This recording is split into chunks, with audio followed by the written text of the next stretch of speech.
Good morning, everyone. We'll go ahead and call this meeting to order. This is day one of our budget hearings. If you could all stand and join me in the Pledge of Allegiance.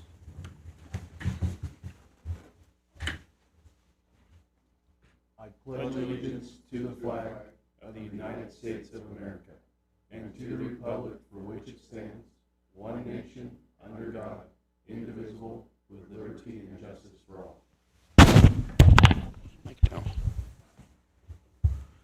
Thank you. At this time, is there any public comment? Noting no public comment, can I get a verification of the posting of the agenda, please? Tara Adams for the record. The agenda was posted on the 12th day of February 2026 between the hours of 11 and 3 p.m. at all the locations listed on the agenda in accordance with statutes. Thank you, Tara. This will be a revised agenda with the removal of item number 7. Claims and payroll went around yesterday, so we don't have to do that today. With that, can I get an approval of this agenda as revised? Mr. Chair, I move for approval of the agenda as revised. Mr. Chairman, I second the motion. It's been moved and seconded. All those in favor, please say aye. Aye. Aye. Aye. Motion carries. 6A, department budget hearings will be presented for informational purposes only and no action will be taken. Appointments may run ahead or behind a schedule, and these times are just an estimated appointment time. Department presentations may be removed around to accommodate schedules if necessary. Department should watch the live webcasting to determine how the hearings are proceeding to present when their department is ready to be heard. Keep in mind that the live stream is somewhat delayed and the meeting is actually further progress than what is shown. And with that, we'll go to opening remarks by Comptroller Sherry Weidman.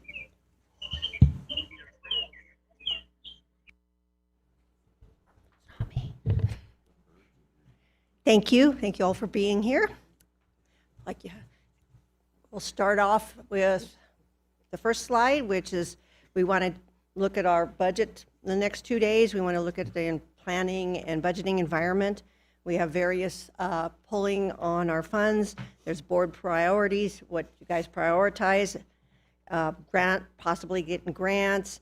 Population growth has been about 1% per year historically. We have a lot of state and federal mandates and political influences, labor agreements, these type of things that are going to affect our budget going forward and in years to come.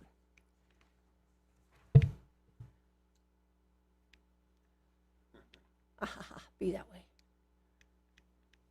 Next slide.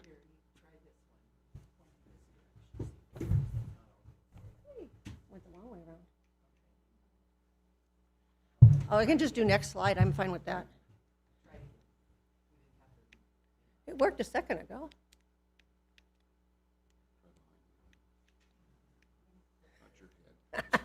Oh, did I do that or did you? Oh, I have so much power.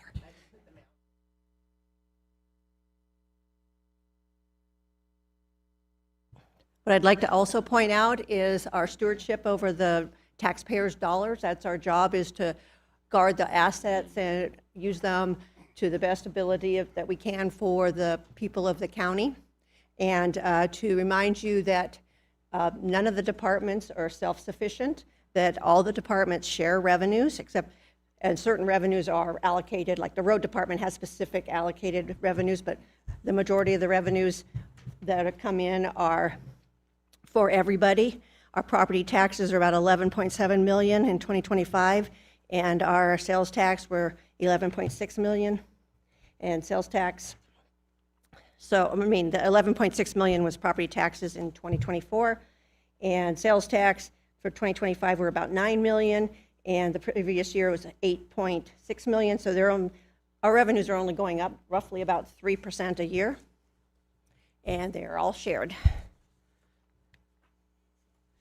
So some of the factors we want to consider when we're making our budgetary decisions is our unified goals as a county, what we were looking at as a whole, the common good, the common outcome that we're looking for at the board and would like to do, and maybe also measure the results of past decisions. Are they working? Do we want to keep going the way we're going? Do we want to make any kind of changes? And when we're approving the budget, we want to look at pros and cons, the long-range implications. What are we giving up? I mean, if we spend it now, we won't have it for the future. We have one-time money, and we also have the annual money that comes in and the annual spending. So we want to think about those factors and think about the results that we've gotten in the past years and move forward with more knowledge. And what is a balanced budget? I want to remind you that what we're aiming for, or what we should be aiming for, is operating revenues should be sufficient to cover operating expenditures so that we're not digging into savings. What I've done is I went through the last few years and looked at the 2024, 2025 revenues, and I'm estimating about 3.8 million, 3.9 million. I was originally estimated at about 3, but then I remembered the CCCOM transfer, which wasn't in 24 and 25 when I was looking at them. So we're looking at about $3.8 million to cover the current increases in the payroll that were the 2% increase for cost of living or general adjustment and the steps and everything. We would need about $2 million to cover that. So looking at today's items, when you look at the wish list and the items that we're going to approve, we have about $1.8 million to cover any additional stuff that wasn't budgeted in the previous year. So the asks, basically. So that's something to keep in mind if you want to keep operating revenues equal to operating expenditures. And we don't want to use debt or bond financing to finance current expenditures like the federal government does. And here's some history. This is our historical governmental fund balances. We're in a strong fund balance, but mostly due to the one-time COVID monies and Navy monies that have brought the fund balance up to the 51 million. And you can see our main revenue sources of the property tax, sales tax. There's a graph of it, so you can have a picture image of it. It doesn't go up fast, it goes up slow, about 3%, 4% a year. And here's our expenditures. You can see the colors, hopefully there are enough difference in them so you can see how our expenditures have been going. And those big jumps, a lot of those were the capital outlay when we had the flood in 17 and COVID spending and the flood in, I think it was 22 by now. And you can stop me anytime. I have numbers behind those if you want more detail than a picture. And this is the fund balance policy that was adopted in 2011. We want to try to maintain 2 months of regular spending in the general fund. That would mean we would need a $4.5 million balance, fund balance in the general fund. But that's not what statute requires us to have a 4% budget, which is more like a $2 million. It just doesn't apply, it doesn't match this policy. And operating for the special revenue funds and capital projects, we would want 25% of operating expenditures in the special revenue funds, and the capital projects funds, we try to keep 1 to 3 years worth of average depreciation. And the debt service fund, we were supposed to buy a lot of the regulations within our bonds. We need to have a full year's worth of interest and principal in that fund. And right now it has, which is about $1.2 million.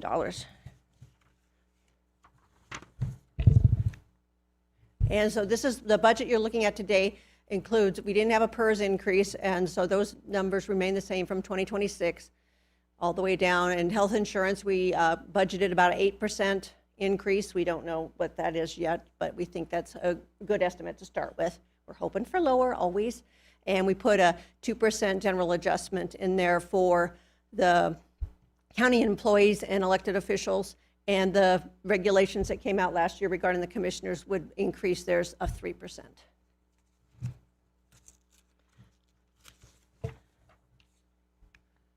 So just as a reminder, we got to be very aware of our limitations on our revenues, which pretty much only increase about 3% a year.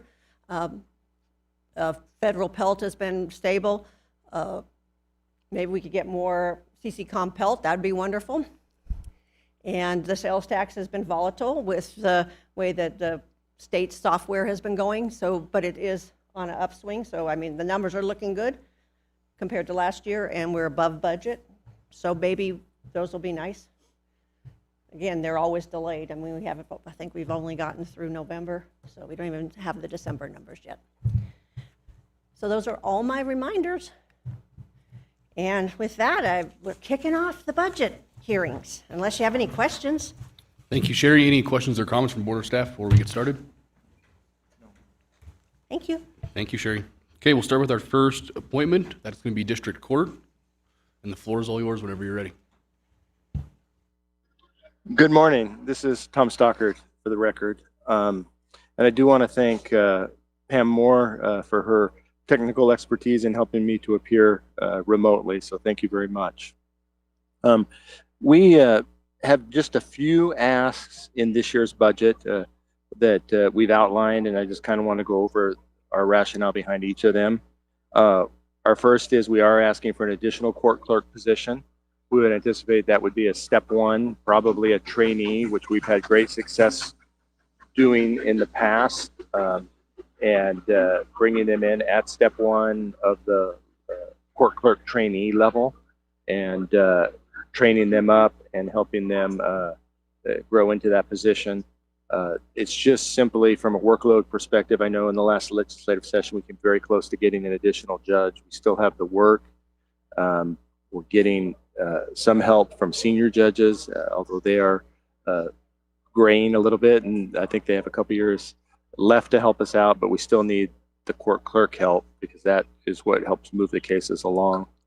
The additional thing, and this is something that's a familiar tune, our CASA coordinator, I am asking to increase, she's a contracted employee, she's not an employee, and so sometimes they get left out in the analysis of when we're looking at pay increases for workers. But to give you some perspective, our CASA coordinator's pay has not been adjusted since the job was created in 2014. And we are asking that that be increased. Additionally, we're asking to increase our security budget, which is another contracted employee. That dates back to about, I guess, when we did the budget cuts, it was 3 years ago. We dramatically cut back on the amount of time that the courthouse was open. We closed over lunch. We opened an hour later and closed a half hour earlier.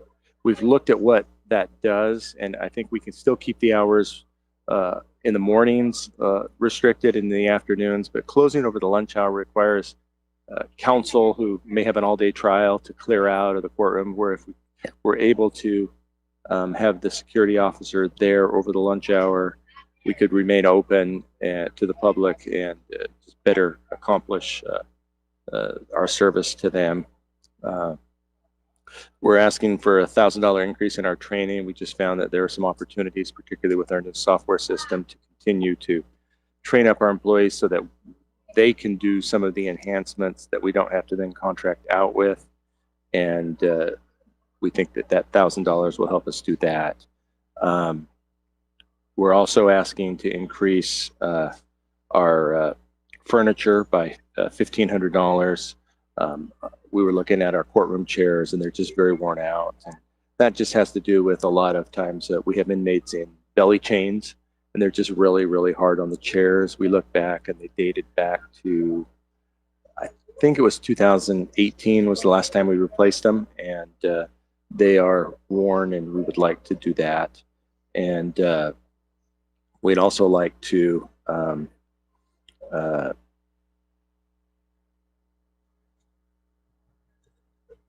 but we have our 4-year audit, and that's just something that we're required to do once every 4 years. It comes up. I think we originally put it in capital outlay, and Sherry helped correct us, and it should be in our just general district court budget, and that this is the year that we have to do our budget. The good news is the Supreme Court is trying to train up their own staff, and so I think that 4 years from now, when we come back, they will be doing the audits, and there may not be any costs, or if there is a cost, it'll be substantially reduced. And those are what we're asking for in the district court budget. In our capital outlay, we do want to get new counsel tables similar to what we have in courtroom 1 to courtroom 2. The courtroom 2 ones are just so small. The nice thing is, if we are able to successfully at some point get a new courthouse, these would go to the new courthouse. So it's not an expense now and an expense later. It's just sort of getting ready for that. And then we have a $13,000 ask. And that one is interesting because there's up to a $50,000 grant every year from the Supreme Court that requires matching. It's a 33% matching requirement. And so we're asking for 13,000. If we were to get the maximum grant, that would be our matching requirement. If we don't get the grant, then that would not be a cost that we would incur.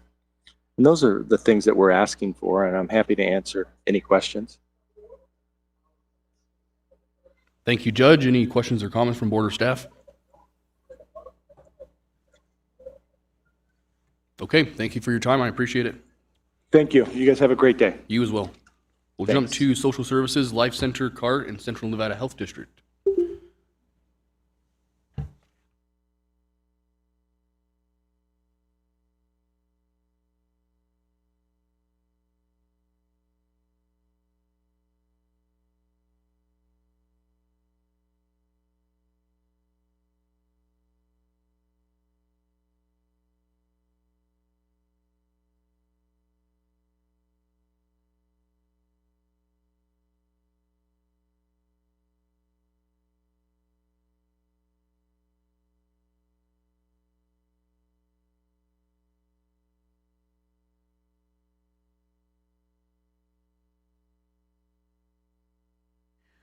Good morning, Mr. Chair and members of the board. For the record, Shannon Ernst.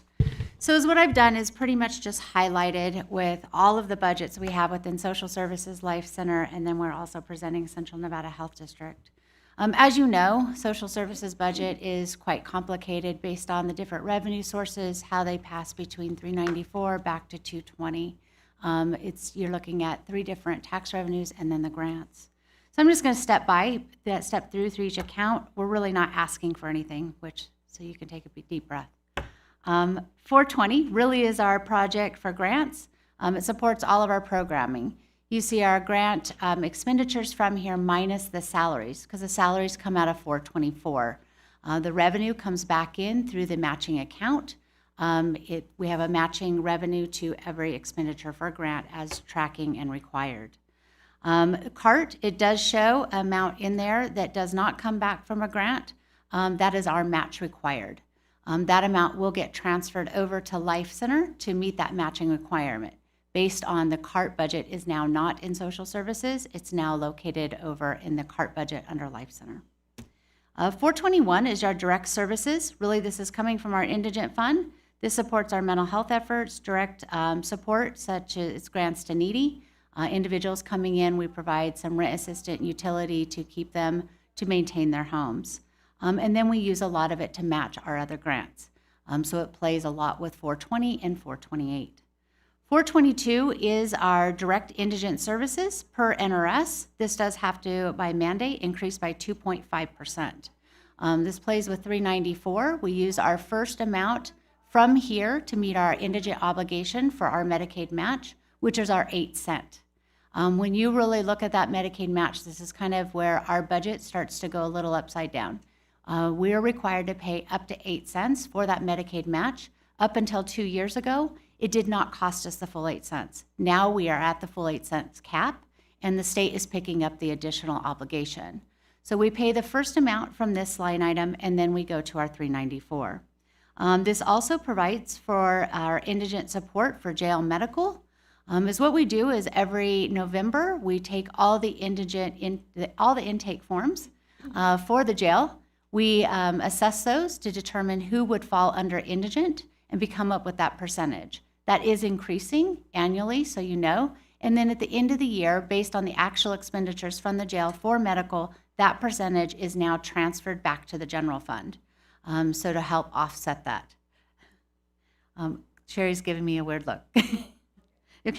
Yeah, so that's what we provide that amount in there so that it is a line item. It's an estimated based off of what the jail is estimating this year. I'll be honest, I didn't get a clear estimate of what they were looking at for their jail medical, so I went off last year's predictions.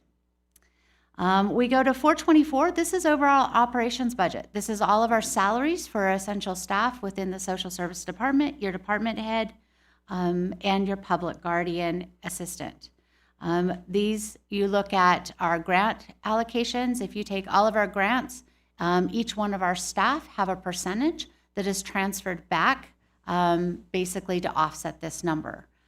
So when you look at, it's a very complicated sum. It's like if you look at Louise Spross, she is not in our budget this year, but we charge an average of 1.5% to every grant for her bookkeeping services and grant oversight. That then transfers over to the district attorney's office. And so we are transferring monies that come in from grants that are with social services to those activities. So if we have an employee that works for a grant that's under the social services, we transfer those salaries over to the Life Center. So we're constantly pushing money back and forth for those. We are not asking for anything exceptional in operations except for a reclassification of supervisor to manager for essential services. This is the third year we have requested this based on the duties that she is completing. And so we did include that also in the classification study. 428 is your housing budget. This is basically all grant funded. We do use some opioid settlement dollars and marijuana tax revenue to help offset some salaries and for matching. One of the biggest things is HUD has had a full restructure. We submitted 3 applications to them to support the new Home Means Nevada initiative, New Pass House and Day Center. Due to federal takeback last minute 2 weeks ago, those projects no longer qualify. So we are submitting 5 applications in the next 3 weeks to the State of Nevada Housing Division to help support our efforts at the New Pass House, which should be opening in July. We're under remodel now. So it's really a concern of those HUD dollars and what that's going to look like in the future. As you've been watching, it's changed and flopped about 3 different times. One of the things that was planned for the New Pass House was 1 unit to be designated for an on-site manager for nights and weekends based on concerns within the city with the population that we're serving there. And the whole concept was we did not pay that manager. Basically, that person was responsible for nights and weekends to oversee the site, and they received their rent at no cost. This is something we'll be looking at how the board wants to proceed. 429 is guardianship. This is our direct assistance to our individuals that are required under NRS 153. I'll be honest, we have received an additional 4 investigation orders that were qualified in the last 3 weeks. So we're seeing a quite uptick in guardianship cases that qualify under this statute. This also pays for the public administrator contract. This is something I know that everyone is working on to evaluate that contract. It was put forward that $40,000 in the contract was to offset indigent costs that were not being reimbursed through the fee structure for public administrator. Through investigation, we found it was more than just indigent. Actually, it was just being paid for operations. And I believe Assistant County Manager Sanford is working on that with the DA's office on what that contract and that fee structure looks like in the future. 430 is our CPS. This is a mandated requirement to pay for investigations for child protective services. As you know, this continually increases. Every year we should be getting this next month on their projection. It goes through IFC. It used to go on legislative. They went to a 4-year structure, so you're about 430,000.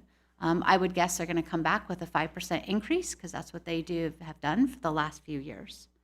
396,860 is your direct indigent services.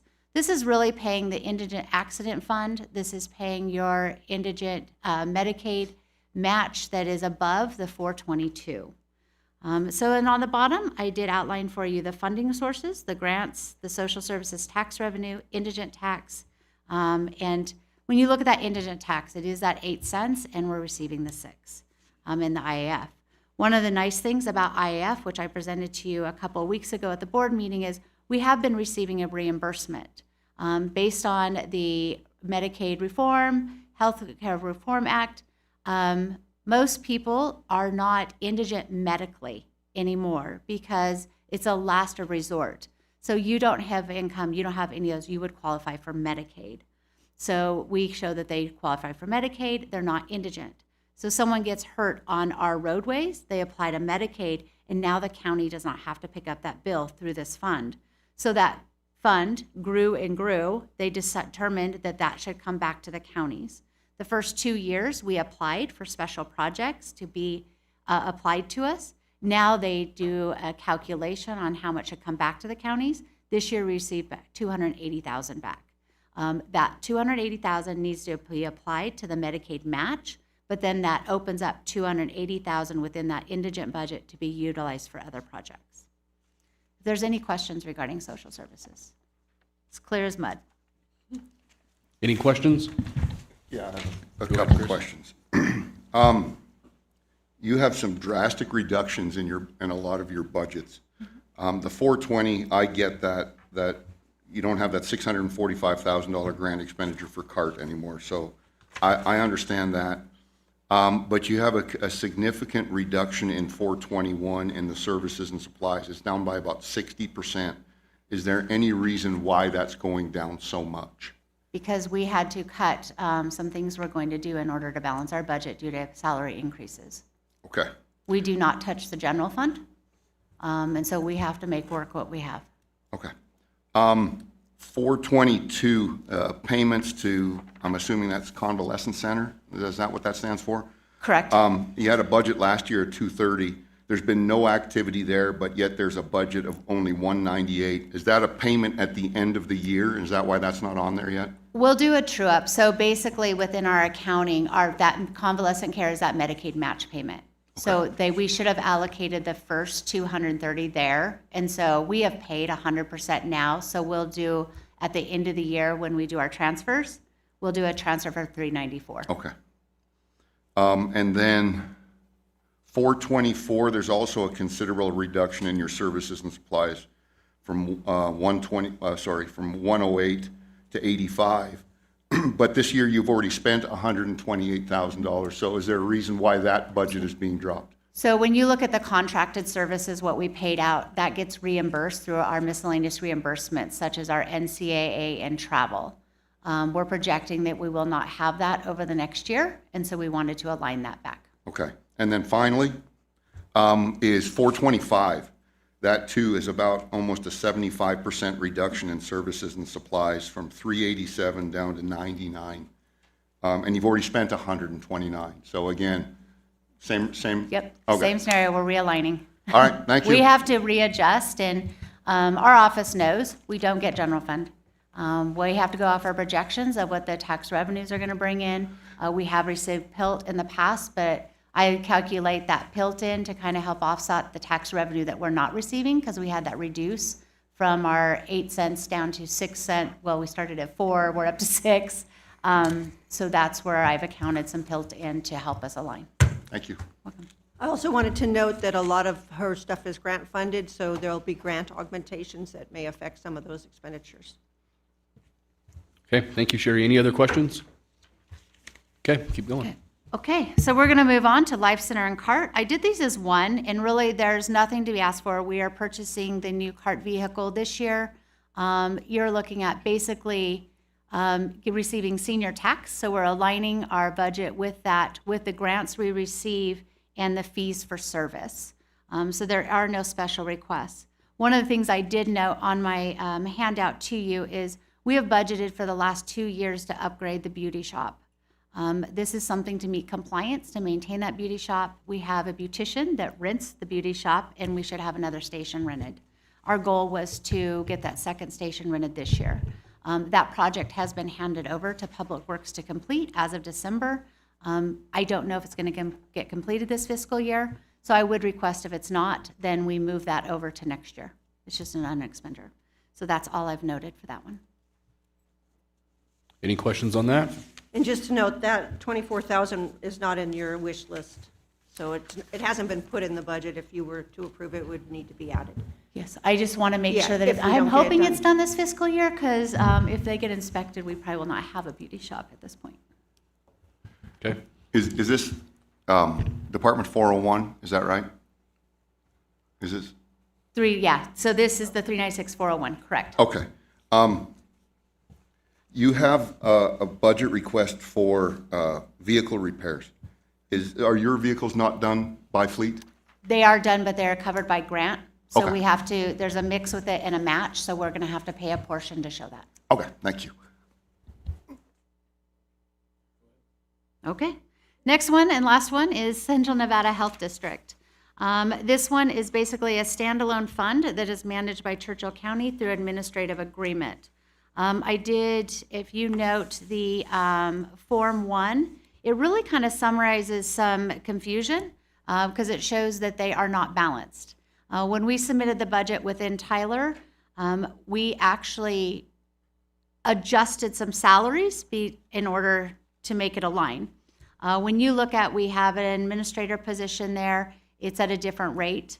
We have an APR and clinic manager that will drop to a step 1 because we are rehiring there. So we had a reduction, which does bring you a balanced budget with an excess of $1,900 at the end of the year, not counting extra grants that we've planned for. If there's any questions on CNHD.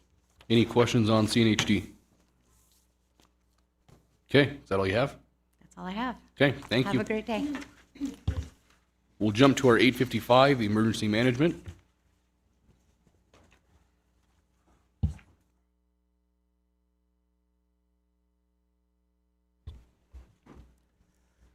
For the record, Rich Ingram, Churchill County Emergency Manager. Good morning, everyone.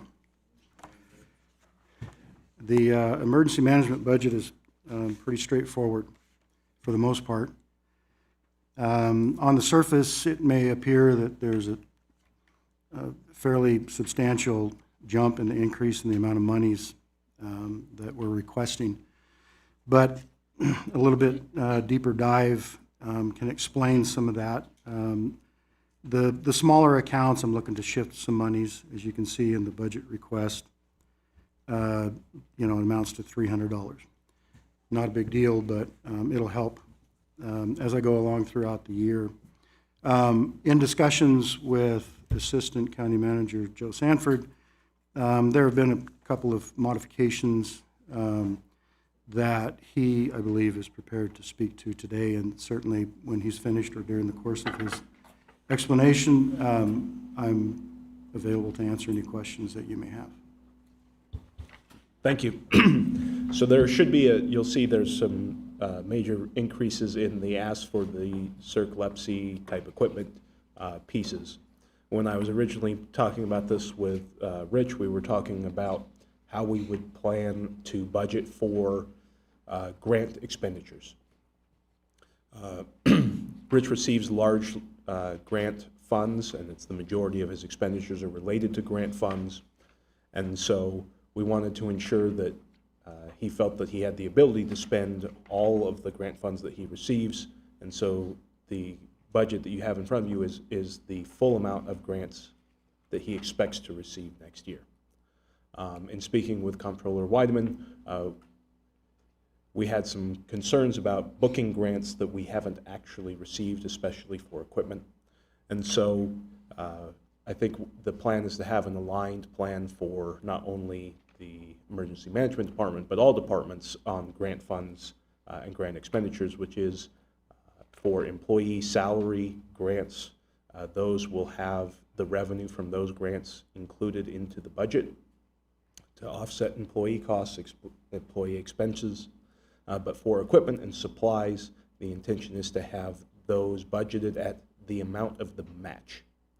So if we have something like in the majority of the emergency management grants that have no match, those would be budgeted at zero, but they'll have their own line item. And the intention is for the board to be informed and understand that when we have grant funds, we budget the match.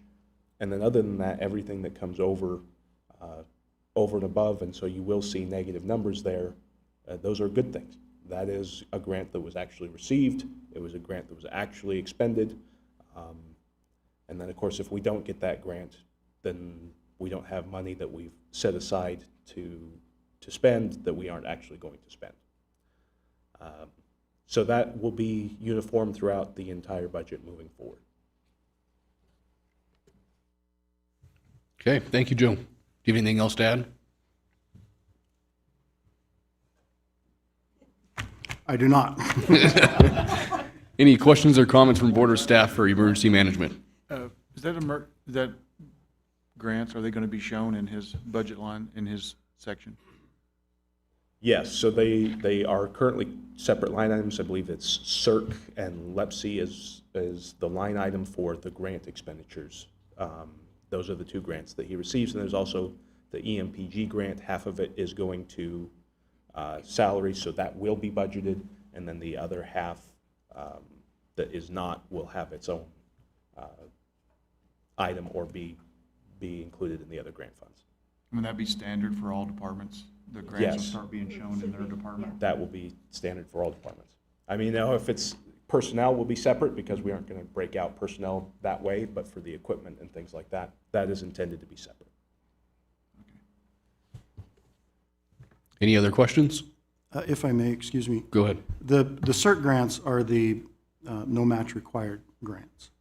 The EMPG comes from FEMA, which is in a state of disarray, it would seem, right now, but it'll eventually get worked out. But the EMPG has a 50% match required. A good hiccup occurred when I took over in that Churchill County and the city of Fallon were receiving separate monies from EMPG. Through discussions with emergency manager Steve Endicott from the city of Fallon, they forewent grabbing those EMPG monies a couple of years ago, and I made an effort with Office of Emergency Management to capture those monies that they forewent. So that, in essence, almost doubled what Churchill County had historically received. Because of that, there also came with that the need to supplement monies to satisfy that 50% match requirement. So there is a reason why floating around in the background as to why it's different now than it was a couple years ago.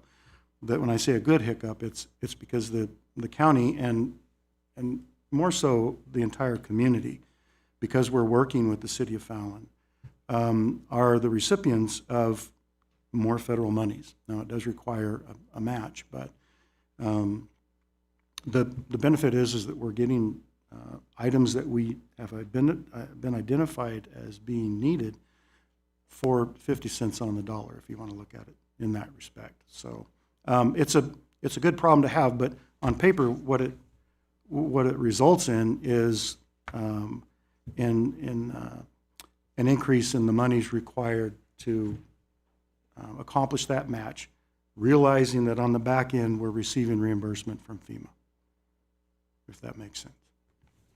Okay. Any other questions? Okay, thank you for your time. Jump to our 9:10 Sheriff's Office.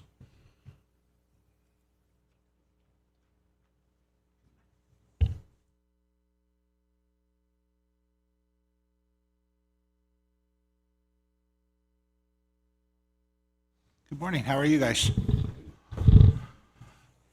So I don't know if you guys have questions, and you guys want to start off with the questions, or would you like me to start off with a quick explanation? Okay. So what we did is kind of take a look at what we actually need. There's line items in our budget that are required by law that we do that were drastically slashed several years ago and are historically underfunded. They're not funds that we use for things that we wish to spend it on. It's things that we're required to spend it on. Board of Prisoners, that kind of stuff. There's other stuff that are completely unfunded in our budget that are required. Inmate medical care. We don't have a fund for that, but yet we have contracts. We have requirements. Those are set forth by law. So what we did in our budget this year, and there is a notable increase, and we understand that. And it's there for several reasons. We didn't put in a wish list, but what we put in there was what those accounts that are drastically underfunded or that haven't been funded at all, we righted those to where they needed to be. We also put in there some explanations as to things that we need within our office to continue to function the way that the public expects. Our tasers are at the end of life. Tasers have become pretty much a requirement for our job. With the push for de-escalation, with the push for less lethal, we need tasers. We've tried to do a incremental replacement, but with no capital outlay and no money funded for those, we can't spend that money on buying those. We're now at a point where it's critical. Our in-car camera systems, end of life, no longer make them. If one of them goes down, it's going to be a big expense. Again, tried to do incremental, we got denied. Therefore, it's critical again. There's several of those things that are in there. As I explained earlier, my belief is that you guys are the decision makers. You cannot make decisions unless you have all the facts. If we withhold stuff and we don't give you all of what we as the sheriff's office need, I'm not doing my job. It's my job as the sheriff to come forward with a reasonable but thorough list of what we need in our budget to function and let you guys make the decisions from there. And so that's what we presented to you. The need for personnel, the need for increase in contract services, and the need for some capital outlay so that we can purchase the stuff that we have.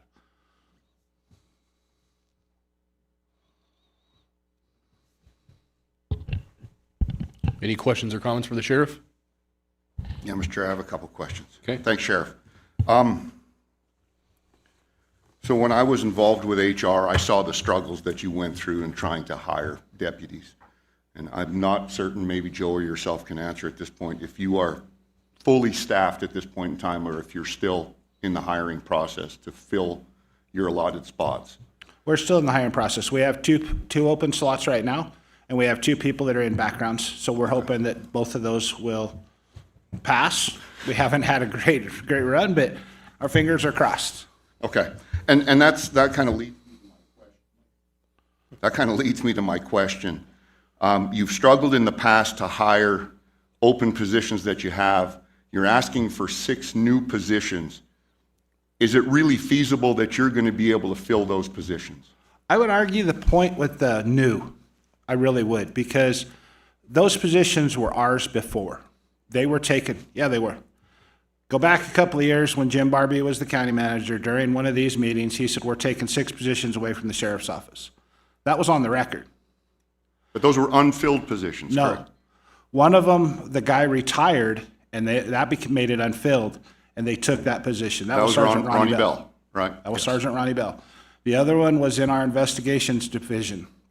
That person retired, leaving an opening. We were trying to get somebody trained to get that position, and that position was taken. So they were not new positions. Okay. Let me restate my question. Sure. I understand your intent to the question. Yes, yeah. And so their answer is, we believe that fill there's a chance that we can fill those positions, absolutely. And we need to fill those positions. We need several of those back. Is it reasonable to say we're going to get all 6 of them filled right away? No, it's not, because we've been struggling to fill the positions that we have. But those are the positions that we feel we need. We had a large number of hours of leave last year. Those are benefits that are earned through being here, through longevity here. The number of hours that are taken are required to be covered by overtime. We don't have the staff to cover those positions without overtime. And so we're trying to cut back on the overtime, but we also are trying to cut back on burnout for our staff. It takes a lot when you're at work a lot of time. It cuts way into your home time, and people burn out. And that was a good segue into my next question. Sure. You've got the 6 new Nope. the 6 I gotcha. positions in there. I understand. We're on the same page. But then your overtime is increasing by $260,000. Is it conceivable to say that if I'm adding these positions, I should be reducing my overtime? Or are you hedging your bet a little bit that you're not going to be able to fill those positions and therefore you need to still have that overtime? I think it's both. I also want to point out the fact that after our last budget was created and approved, there was a increase due to deputy contract and sergeant contract approvals. And so that was not factored into our budget. The increase in the hourly wages was not something that was put into our budget. And so you'll notice that there's several adjustments to those wages that we asked for, and that's part of that. Now, if that was already created by Jamie and built into it, I apologize for that. But as of our last budget, those increases that are contractually negotiated by people other than me were not put into our budget, and they was not augmented. Okay, thanks. So that's why there's some increases in there, is there's contractual stuff that was negotiated, not only there, but in the amount of money that they could have for training, and several others that have not been augmented back. And so we're asking for a writing on that. Sorry. There we go, all right. Under Sheriff Roscoe. Just as to add on to that, we are encouraged by the number of people now who are applying. We've had more people apply than we have in the recent past. And recent talks with other sheriffs, they're kind of seeing the same thing, so we are hoping that maybe some of these positions can be filled. We do have some retirements coming up and going, and all that creates an accordion situation where you get somebody higher up, it's retired, you got to move people up, and we got to have that reserves in the jail area to be able to fill those positions and keep those people trained, because we have requirements in the jail to certain number of people to keep people safe with courts and medical and all that good stuff. And aside from the sergeant and the investigator, the 4 deputies are in jail, are going to be working in the jail? And then are you taking some of those and putting those in patrol, or is the jail where the need is, or is it a combination of both? It's a combination of both. Okay. I have a question just regarding the contracted services. You had a budget in there last year, $350,000. You've already spent $278,000, and I'm assuming that these numbers were through the end of December. Is that correct? This that you sent me the other day? Would have been the date on the report. Okay. So you're looking for $690,000, but if you take the 278, and I've just been using December because the math is easy, and if you double that 278, it gets you to about 550. Is there a reason that you need that additional $140,000 for that contracted services? You want to go out the... Yeah, what we're looking, a lot of our vendors now are going through, instead of purchasing equipment outright, you do a 5-year deal with them, yes. So we're looking for like the in-car video, the 4REs, like you mentioned earlier, which are in the majority of our vehicles, are no longer made. They're no longer, well, they're supported, but no longer going to be available for equipment for us in the meantime. Looking to upgrade to the M500s, that is now through a contracted situation with Motorola. We have got some quotes on that. Also, the tasers, like he mentioned earlier, we're looking through, they no longer, for the most current tasers, are not doing the purchase outright, they're doing the 5-year situation, so those would be under the contracted services. So are those leased to purchase, or you lease them for 5 years, then they take them back and you get the new ones? They would be ours. With both of them, we have an upgrade during the 3rd year, so we could get brand new equipment on that, and then at the end of that 5 years, it would be ours unless we extend, and then again, another 3 years into contract to get new equipment. And I'm assuming the license plate readers are the same way? Correct. Because they're under Correct, sir. contract. Sir. Correct. The prisoner medical, you've already spent $100,000. I understand that. You've had money in there in 23, 24, and 24 and 25, and there was no money in there this year. So I get that. You're asking for $250. It looks like, again, if you take what you've spent so far, it's probably closer to $200. And I'm only bringing this up because it's a tight year. And so every nickel counts, right? It's fair. So, It's a fair question.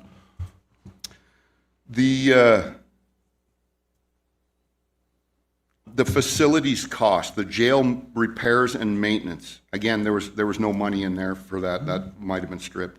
Is that typically a cost that you take care of yourself, or is that should that be a facilities cost? Because facilities kind of handles all of the buildings, but you guys are different, so I'm just trying to understand why.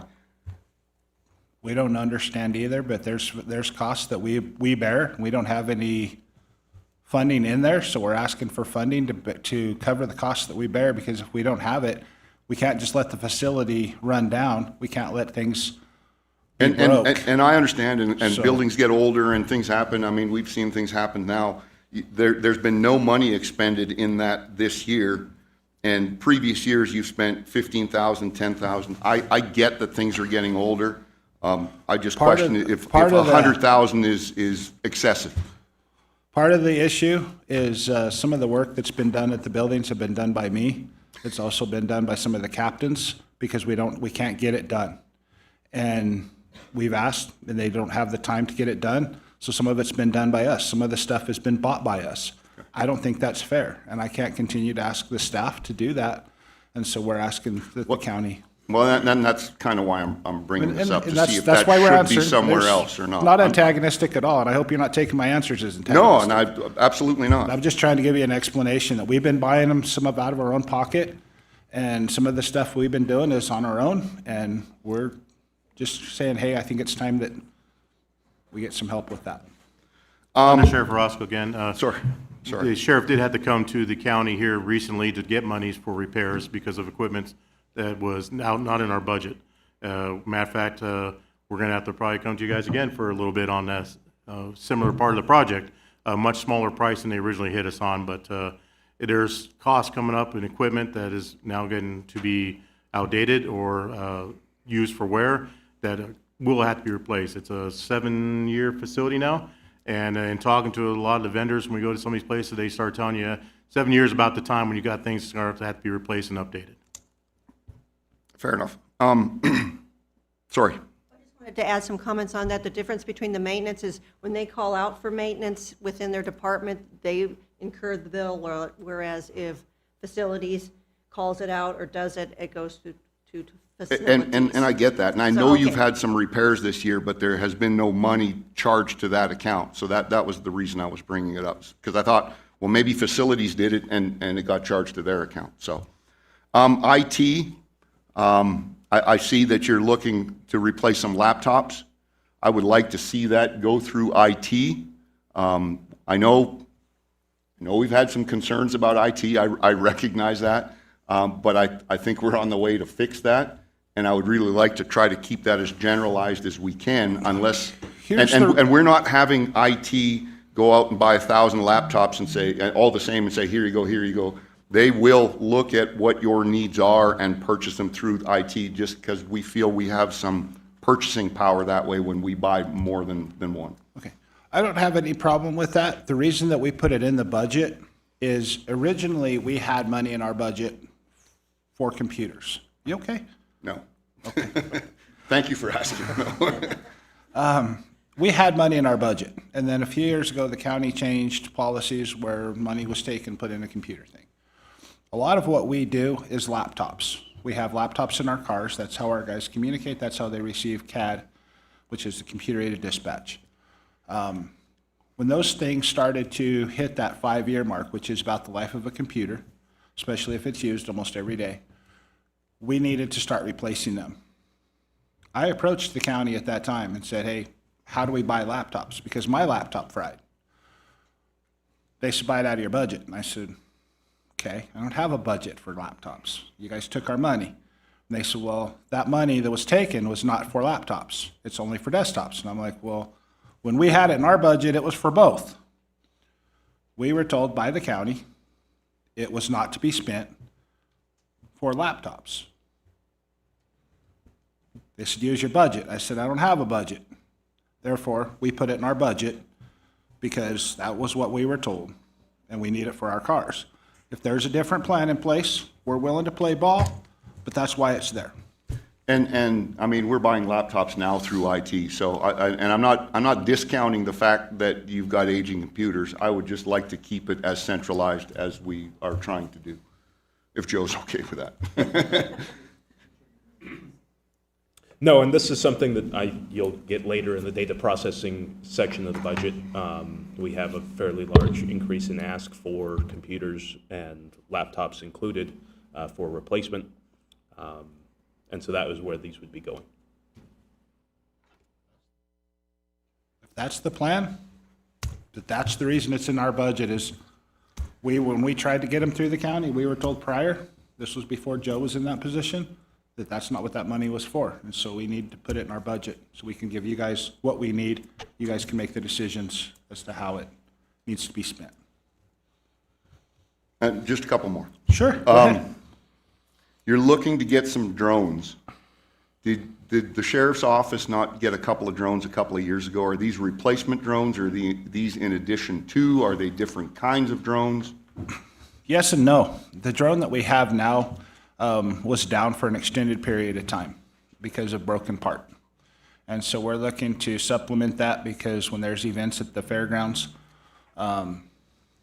we utilize those for overall viewing. We use those for search and rescue. We use those when we have major crime scenes. We can fly over, get aerial photos of it. We can help with pinpointing exactly where evidence is, entry is, exits. We can fly it into buildings if we get the right drone and make it safer for our people to enter.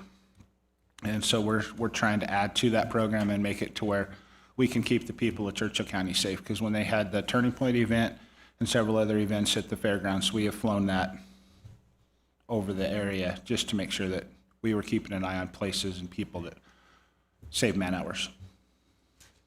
And then my last question just has to do with the vehicles.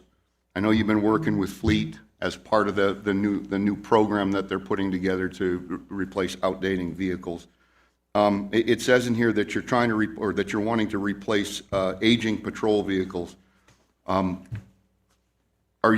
It's my understanding you're trying to replace the vehicles that we had to buy back in 2020 or 2021 that we couldn't get the police package for because it wasn't available?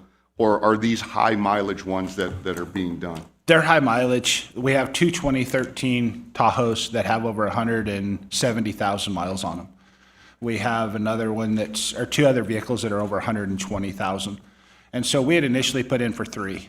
When we met with Gary and his mechanic, and I forgot his name, and so I'm not trying to be rude, I forgot it, I apologize. We met with them. They actually recommended four because the two vehicles are over 120,000. By the time that this budget will increase, they will be probably close to 150,000. And so they're recommending four. With that four, some of those vehicles they believe can be repurposed within the county. Because one of them would be a pickup, and then the others would be able to be distributed throughout like the fairgrounds or the cemetery. Okay, thank you. Yep. Thank you for the questions. We appreciate it. Any other questions? I only have one that's related to coroner costs. Just for my knowledge, what exactly is it that costs in the coroner? I know you perform those coroner duties. Is that something that we do contract with certain people, or is it equipment supplies? What exactly is the coroner? So we have to buy body bags.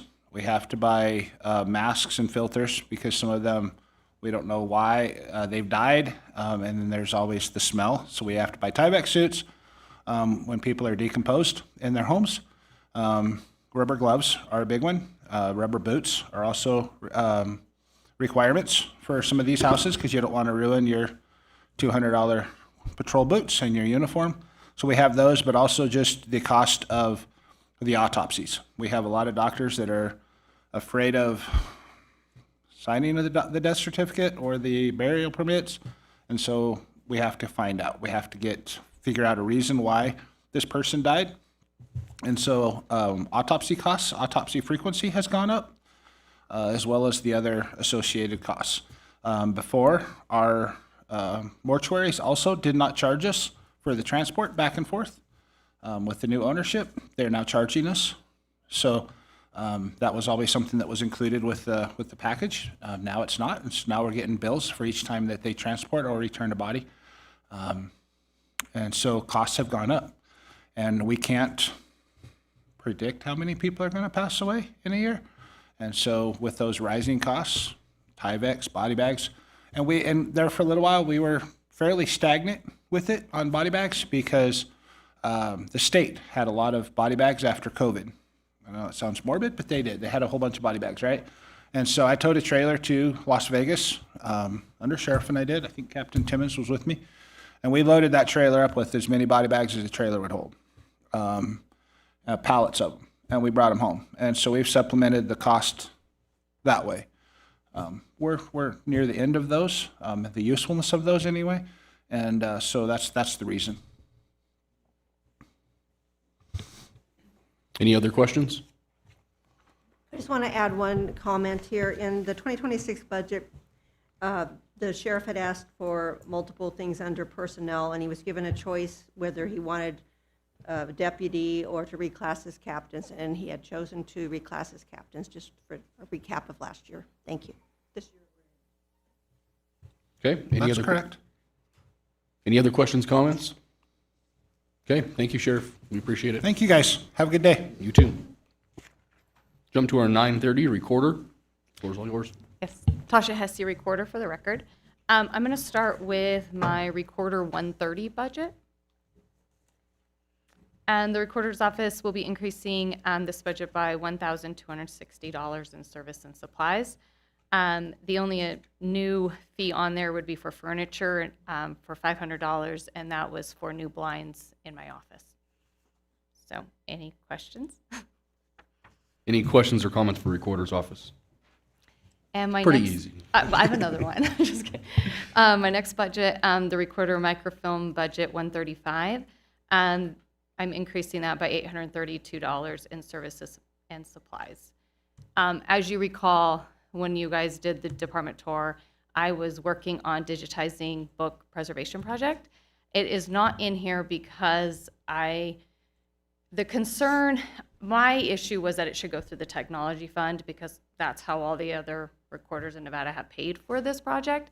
The concern continued to be the language within the resolution. So I worked with District Attorney Karner, and the Recorder NRS Technology Fund the wording didn't match the resolution, but he gave me a DA's opinion, and we could in fact use the technology fund. So we will be using the technology fund for that project, and that's why you don't see a huge increase in my budget. Thank you. Any questions or comments about either one of those? No, no. Okay, thank you. 9:45, assessors. Denise Felton, Churchill County Assessor for the record. The assessor's office continues to use software to do more work with the same amount of employees as we have for 20 years. We are adding an application this year. So other than wages, the wage adjustments, the only addition we have in our services and supplies is to cover the actual telephone expense. My top priority, as the sheriff covered, is to replace 421 workstations that have reached their useful life or exceeded their useful life. And we're experiencing performance issues with them. After speaking with County Manager Spross, he said those computers will be funded by the IT budget. So I don't really have any other increases other than that. I'm happy to answer any questions. Any questions or comments? Okay, we'll jump to our 10 o'clock, Clerk Treasurer. Good morning. I'm going to talk about the commissioner's budget, although Sherry will talk about it tomorrow. I just have 2 line items in it that I think I need to explain a little bit. The computer and printer line item, we want to do an increase about $5,800, and this is to service our AV rack.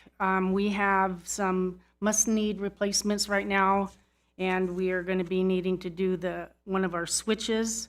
And then we have some ADA compliant things that we're going to be doing, such as listening devices for people that have hard to hear. There is other ADA compliant items that I'll be kind of researching over the year, just to see if we can get things more, up to par in our commission chambers.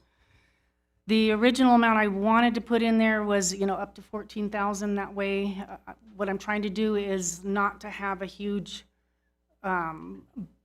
one-time budget to revamp the AV rack for this commission chambers, like we've had a couple times already. So as we hired this company, Sosu TV, they are the ones that are servicing this rack. We pay them to come in and analyze it. That way we can do upgrades as we need them, like if, technology, it's like we need to upgrade something that's failing or that we need to just upgrade to where we're, at par again. So putting something in the budget so that that we can do it on a year-to-year basis. So this year, because I know money's a little bit tighter, we're only asking to increase that line item to $5,800. And then that should we can go forward with that. There's other things that we'll need to be doing, but we don't have to do them. But we just wanted to make sure that we have room for anything that should happen in that rack. And then our software, computer software, this is what we pay for annually for our live stream and the service for them to come in and analyze the equipment. We also have our cell service that we have for a backup that's already in our rack, and that's annually. And then, of course, the software we use for the for the Liberty software that we use in here. So all of that. There is a slight increase with the software, but not, I think it's a small amount. However, any questions on those two items? I don't believe so. I just want to ask in the clerk's office, when they're doing the minutes, it's my understanding that they can listen to the recording, but then they have to type out every single thing. Is there software available that converts that to text and they just have to edit the document? There is some software out there, however, it is not, when we do our minutes, it's verbatim, and there's reasons why we do it that way. Any software cannot capture that accurately. And so we're having to go back in, and it's more time consuming for us to go back. Okay, Pam? Can I talk to that? Yes. I have tried every one of those things out there, and it takes way more time to go in because you have to enter who's speaking, make it sound grammatically correct, listen to the recording anyway because they've got some weird thing that they thought it said. I mean, it takes way more time to do it that way than if we just type it ourselves. Okay, thank you for that clarification. And we did test it already.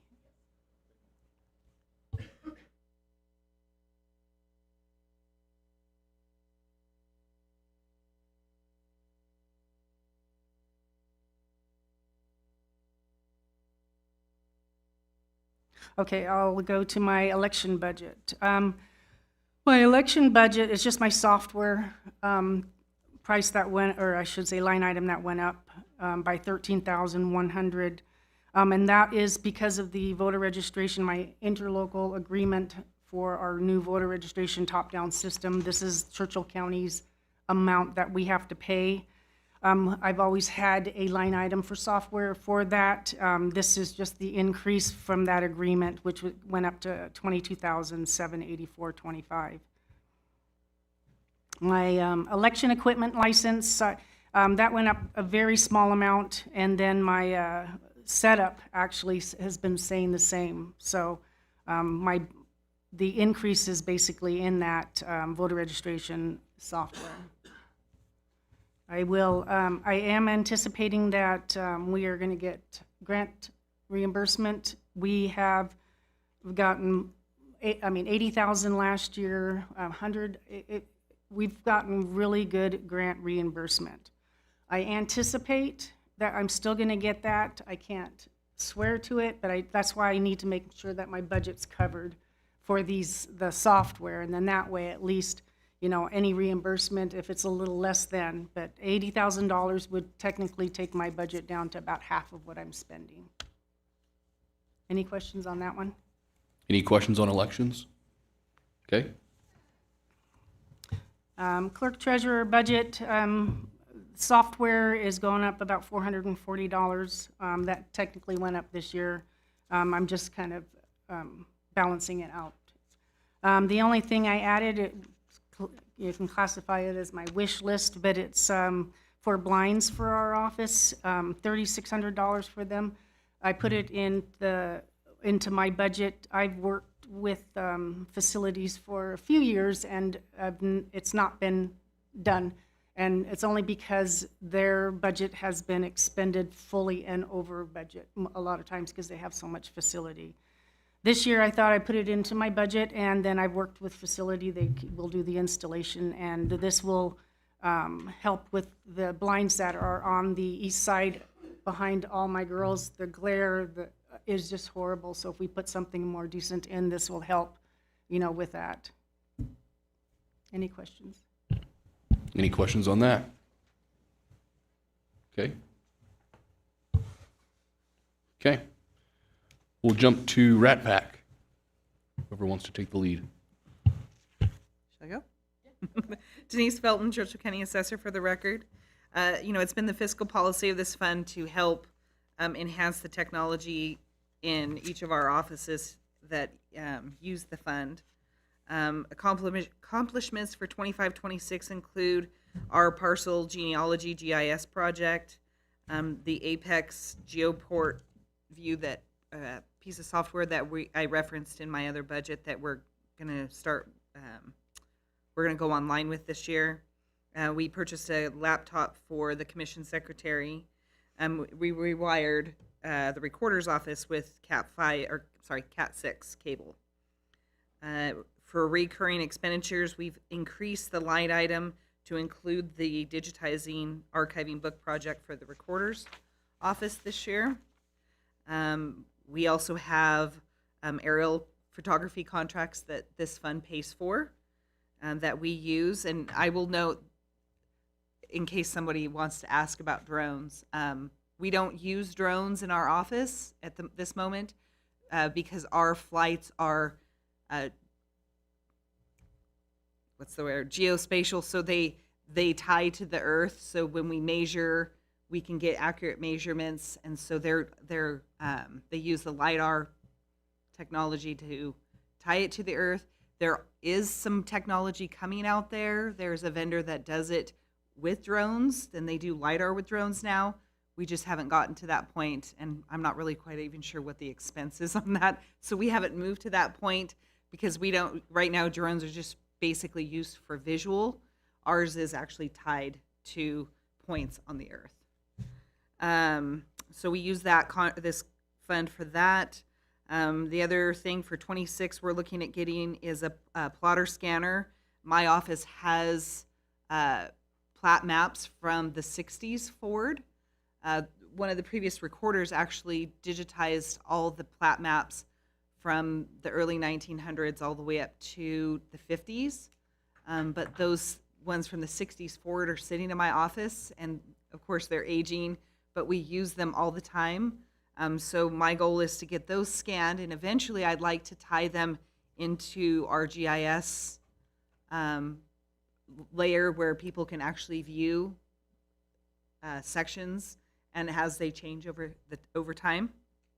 We're also looking at a citizen engagement portal through our DevNet software.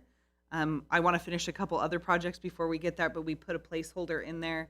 If we get to that point, I will bring it before the board and give you guys a demo of what that does.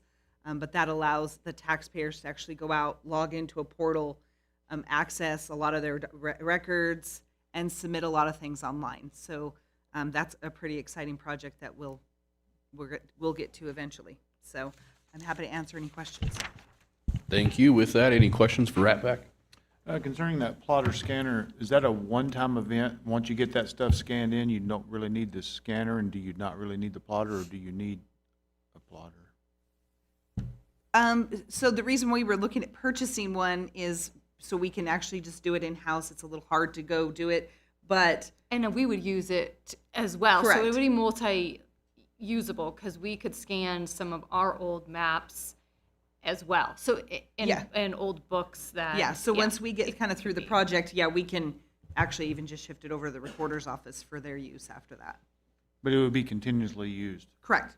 And the museum may have use for it as well. So other departments, like when she is done, she could definitely pass it on and could be used by other departments. But the life of a plotter and scanner is 5 years, basically, most of the time, right? Yeah, Just so like- it really kind of just depends, but like I said, we probably won't use it continually. We'll use it on our downtime, and then when we're done with it, we'll pass it over to the recorder or to the museum so they can continue to use it. So it'll be a one-time purchase. Thank you. Any other questions or comments? Okay, thank you. We're skipping the break because we're ahead of schedule. Jump to a road.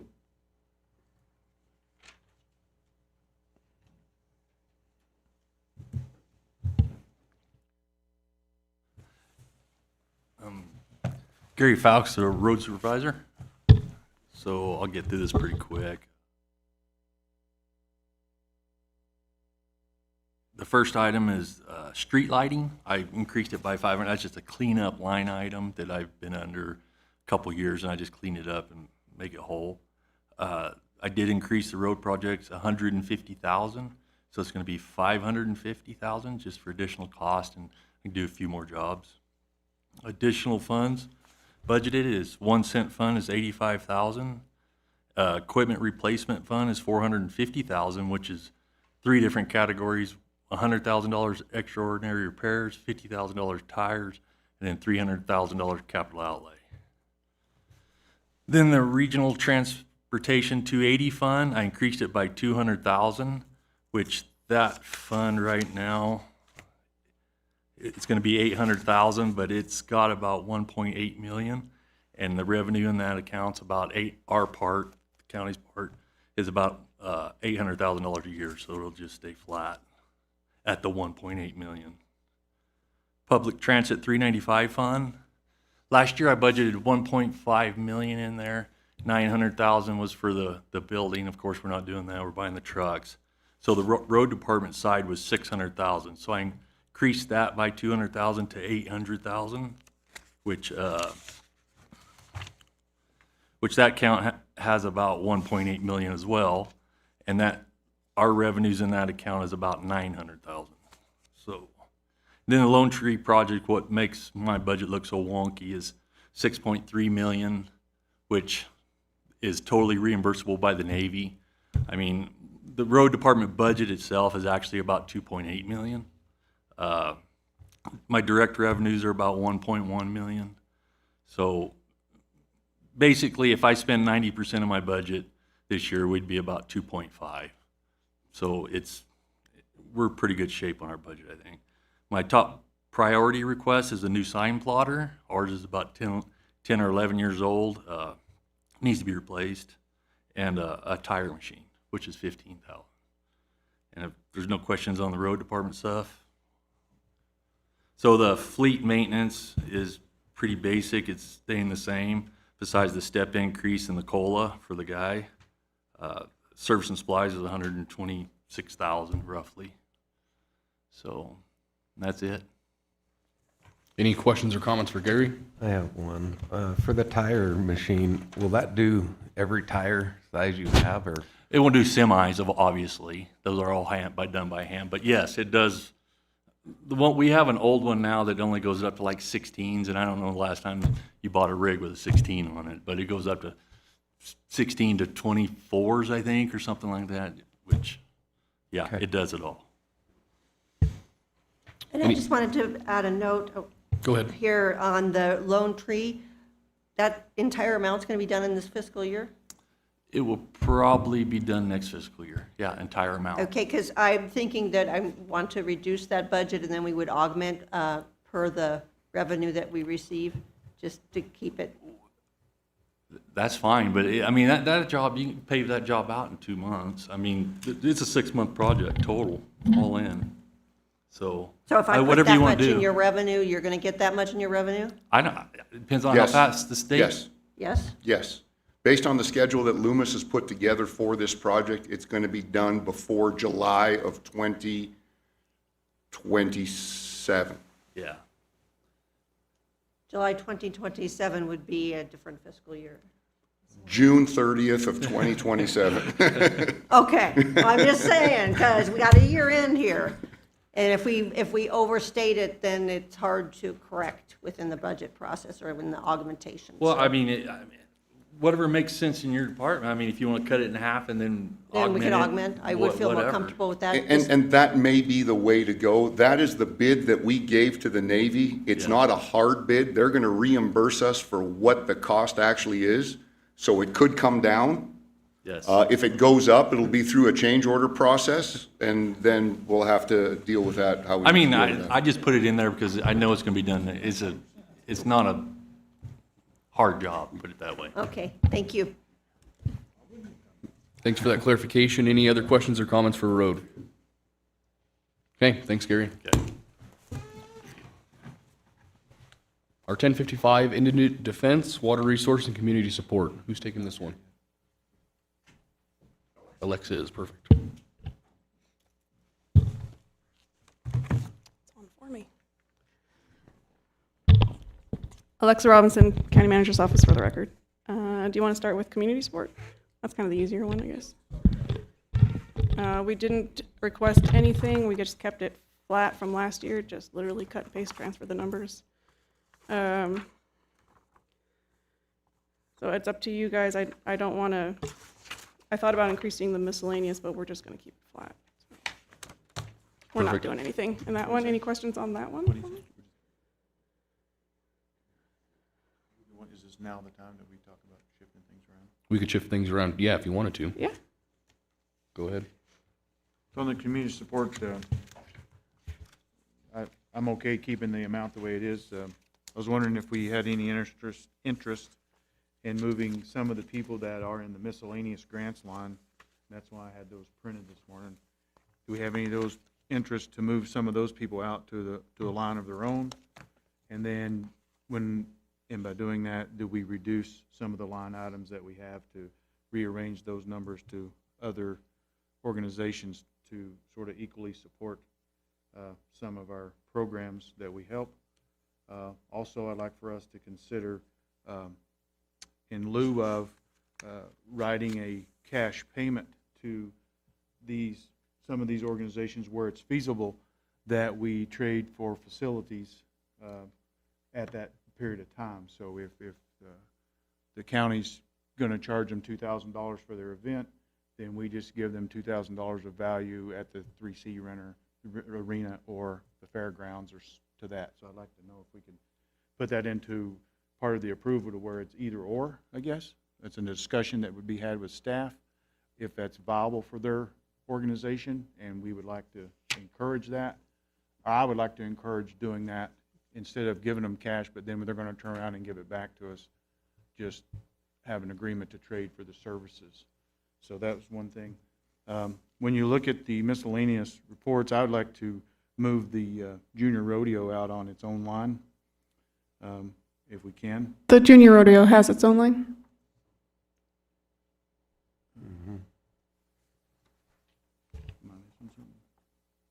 Oh, I'm sorry, that's the livestock show. Junior Livestock has its own line. Sorry.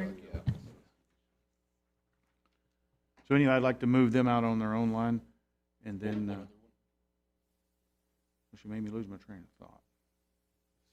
So you said the Fallon Junior Rodeo Association, what other one? I'd like to move that one out on its Yep. own line, and then the Spooktacular, if we could maybe move that out to where it's a line item. But if someone thinks that, what's your guys' thoughts? And then as far as rearranging the money, I would like to bring up the junior rodeo support, because that is, we have a 3C Arena. It's all about rodeo. It's about that kind of stuff. So I'd like to divvy up like the junior livestock show, maybe reduce them by a little bit and help with the junior rodeo support there. And that's the things that I'd like to change around on the community support. I have no problem if we want to pull out the Fallon Junior Rodeo Association, and then the Fallon, that's going to be the community theater, correct, Alexa, for the Spooktacular? I believe so, yes.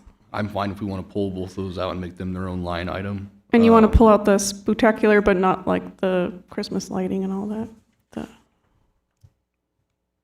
Do we do that one? I don't know how that works. They use the money, Fallon Community Theater uses the money for the Spooktacular. So I guess I could restate that I'd like to put the community theater on its own line. Okay. And then they come in and do whatever they want. They've done 2 or 3 things there, or 2 things there. Does that make sense? Yeah. Is this Yes. all stuff that has to be approved in another, like a future line item, a future agenda item? No, No, No? it won't have to. The only thing that comes in front of the board right now is anything that's miscellaneous. Because the other one, well, I guess they come in for the picture of with the check and. I mean, everything to like that. create new line items in the budget. Is that, I think that's something we just have to work with Sherry and her staff on. Yeah, when we go back through the wish list and we decide how we're going to do something, that'll be part of the process of approving it. so And then just do to we decide note- amounts here now? On the line items of community support, we would divvy up those lines, right? Yeah, when we go through the whole wish list, so I have like direction. I don't think we can change the amounts on there because we're not really allowed to take action today, but we can definitely direct Yes. Alexa's office to put those on their own line items in there. It would be a direction to the comptroller's office. To the comptroller's office, yeah, whoever it So we is. give direction on moving them to the line, or to the lines, and then what we want to see there is the amount. We sort of give that direction.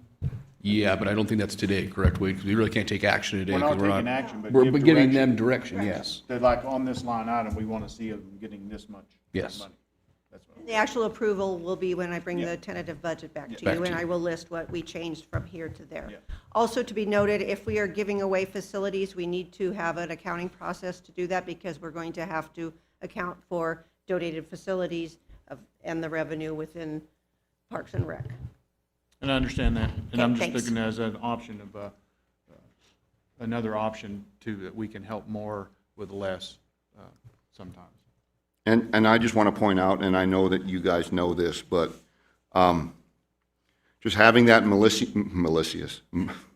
miscellaneous line item in there just allows you to have more flexibility on people that are coming in and allows you to divvy that up amongst however many end up showing up in front of you. So I just caution reducing that too much to try to reduce some of the flexibility that you guys have when it comes to people that show up in front of you.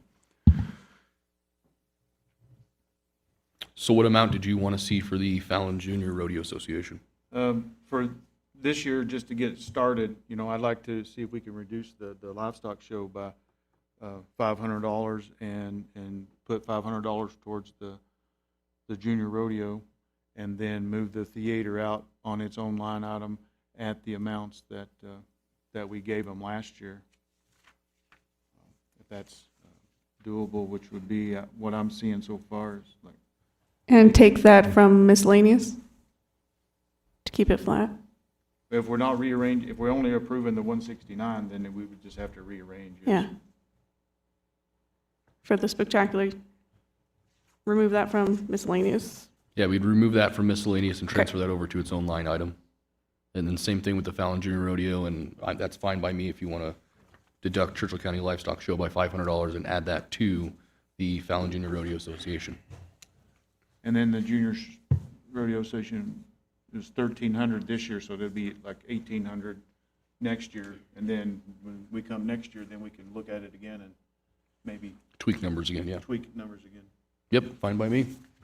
One other thing I want to add, and not that I'm against this, I just want to make sure everybody understands. When we donate a facility, and facility rent is $500, and we donate that, we got to remember that we have some tangible costs that are still associated with that when it comes to staff that's there and any sort of costs that they incur with that. So we got to make sure we keep that in mind. So if somebody's asking for $1,000, we may say, well, we can give you the facility, it's worth $500, and our staff cost is this, that, and the other, just for future reference. Can you help explain that a little bit?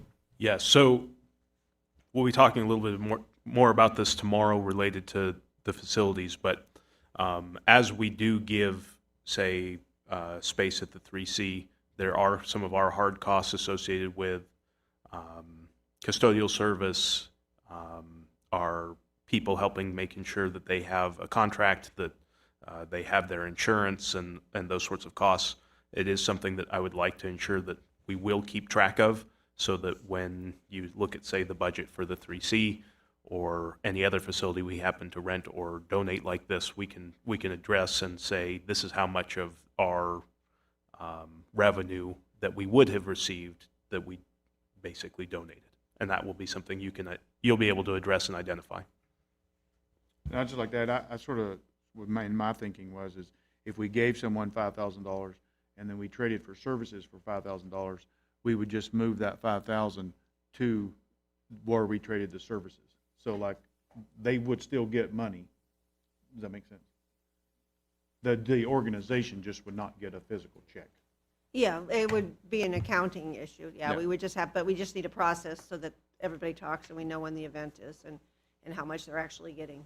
Yeah, that's what I want to make sure. So, And then I think Chris was just saying that within that 5,000, we might want to think about, like the Life Center, they have to do an intensive cleaning after an event because it's senior citizens and there's like germ and disease concerns. So it's not like a regular just pick it up and throw it in the trash. It's an intensive cleaning system. So it's a lot of hours and supplies and stuff. Yeah, I'm only want to trade for the services up to that value.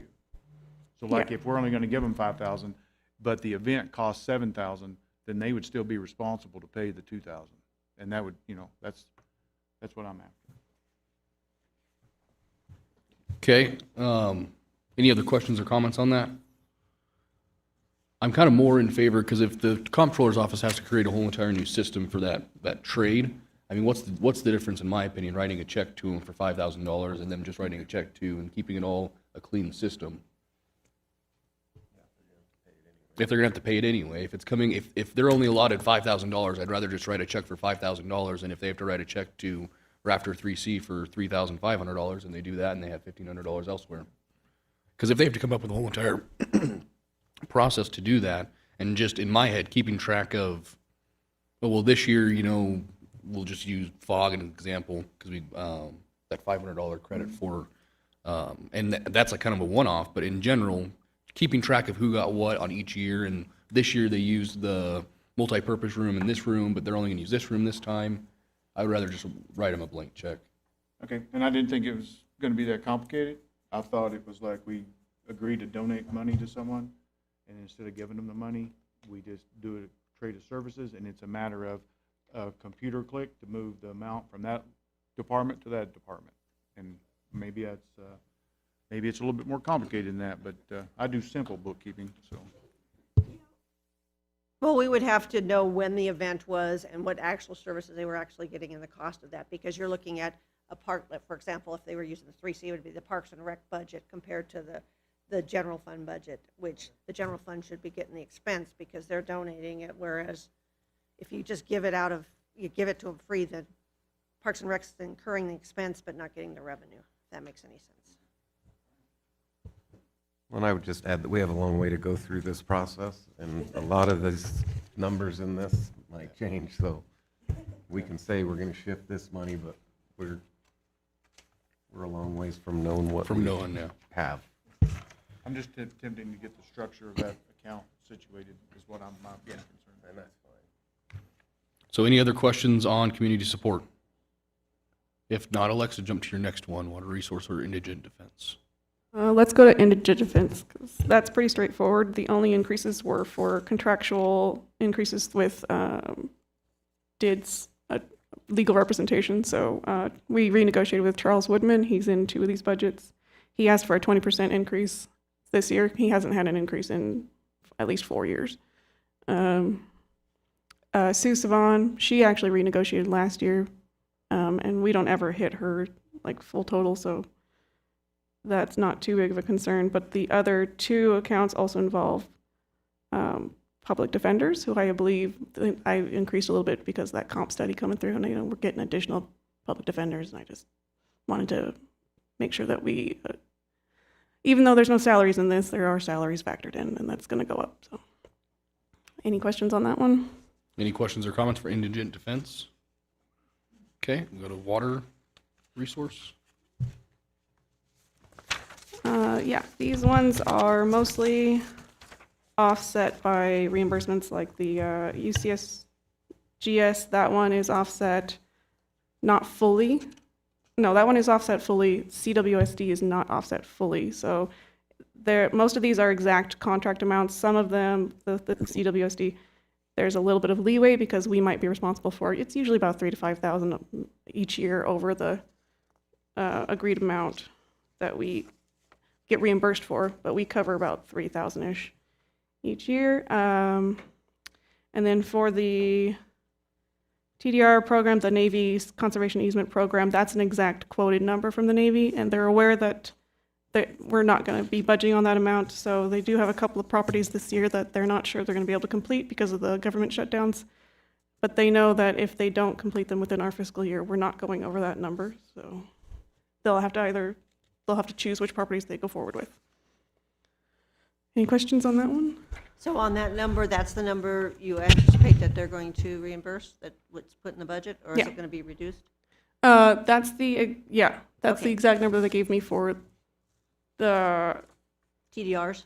for the on the TDRs, the 20,000. I don't know that do we even ever purchase the TDRs? I always put money in there, but Yeah, It's a lot of money Yes. for stuff that we typically don't end yeah, up using. we can And so look at that one. we've had a conversation about looking at that number and We can look reducing at that that number one, because yeah. it does have an impact. Even though it's reimbursed at 75%, it still has an impact Yeah. to us. And this, I'm assuming, is the 25%. No, this would be the full amount. No, I'm sorry, I'm thinking of just the exact water rights. No, the purchase of No. TDRs is the exact amount given to me by the Navy that will be reimbursed.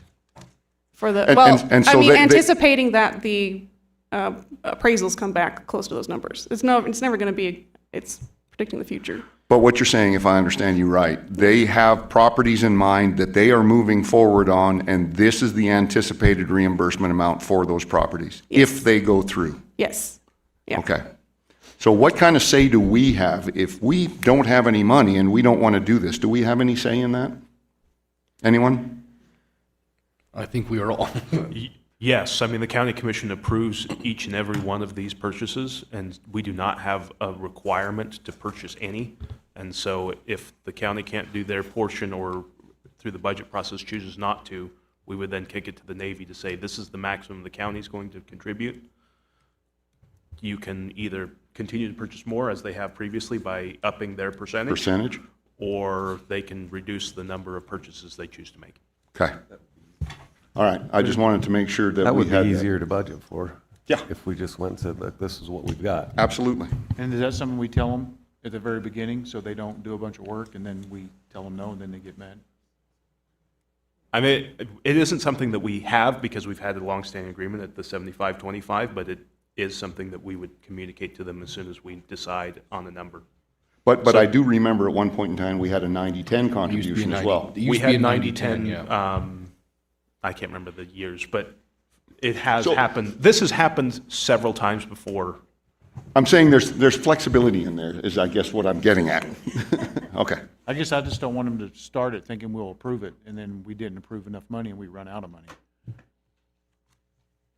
And then I'd like to get back to the 90-10 if we can. Yeah, and then the Navy's fiscal year ends in September, so if we make our decisions here, I guess we've got some time to let them know that that's what we're going forward with before their fiscal year ends. So this $1.5 million in here is for 3 months of our budget cycle next year? No, that's for our entire fiscal year next year. We're not Okay. on the same schedule. Okay. So what you're saying is as long as we let them know, don't start doing anything after September because our budget is tight. I guess that's what you're getting at. If we change that number, and I let Okay. them know, it's not gonna I guess, I'm sure they're in their budget processes pretty soon here. Okay. Thank you. Any other questions for water resources? Okay. We'll jump to county manager's office. Hold on. Oh, Sorry. thank you, Alexa.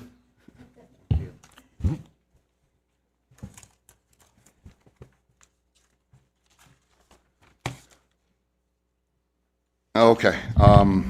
Chris Bross for the record.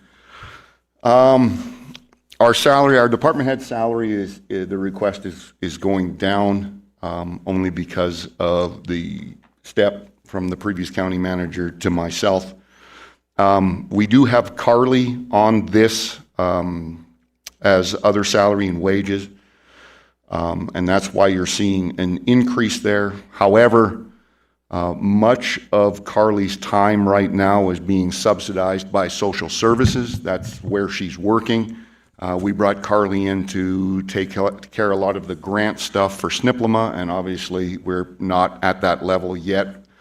And so much of that has been subsidized. I do have a question for Sherry. I realize on salary and PERS, that gets taken care of in the payroll side of things as far as this is what was expended in social services, so we get that back because the expenditure hits us.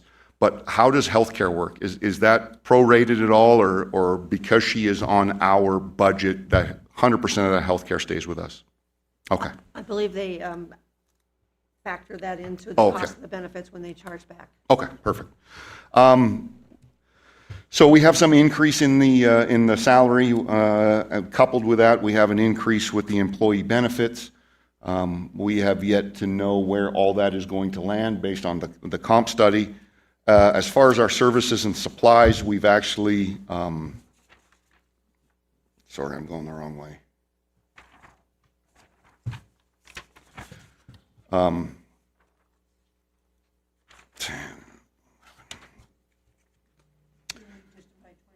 Yeah, gas and oil, there was a budget in there of $3,000. Joe is the only one in our office that is driving a county vehicle, and Joe does not use that a lot. As you can see with the expense, we only spent $107 this year so far on fuel, so I dropped that down by $2,000. I did increase the miscellaneous cost to $300, only reason being that went up $50. We've already spent $278, so I just kind of built that cushion in a little bit. Our copier maintenance and usage, I dropped that down by $400, to $400. The reason being, we're moving some money around, and we really need to replace the copier, printer, scanner that is in Alexa's office. We've had people come out there, twice in a 2-week period.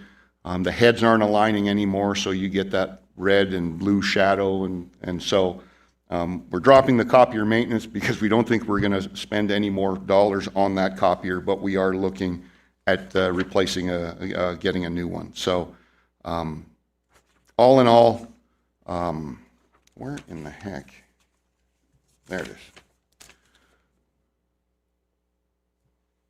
I apologize, because all of a sudden my papers are all over the place. 10, 11. There's 11 of 53. Sorry, back on the right page. Operating supplies, we dropped a little bit. Telephone, we're keeping that the same. That's kind of in line with where our budget is right now. Same thing with travel and subsistence, we're keeping that the same. We had a $2,500 budget in there for training. We're dropping that down to $1,500 because we haven't spent any money on that. Not that I'm big on training, but a lot of the training we can do is through Pool Pact, and we don't have to spend that kind of money. And so where I'm picking all that up is in the computers and printers. We didn't have any money in there last year. We didn't need to buy any printers, scanners, anything like that. Obviously, computers are being done through IT, but I put $2,000 in there to buy that printer. Alexa's pretty confident that we can get that. It's not a real big machine, but it's enough that you can print more than 1 page per minute. So, and then I dropped the furniture and fixtures from $3,000 to $2,000. The reason I'm still keeping money in there is our office seems to be fully outfitted, but Alexa's old office and Jim's old office, we really kind of want to turn that into some conference room space. We got a table in one of them right now. We want to put a table in the other one and get some chairs. So all in all, the services and supply budget is going down by about $2,800, even though we are buying that printer. With that, I'd be happy to answer any questions you have. Thank you, Chris. Any questions or comments for County Manager's Office? Okay, we'll jump to data processing.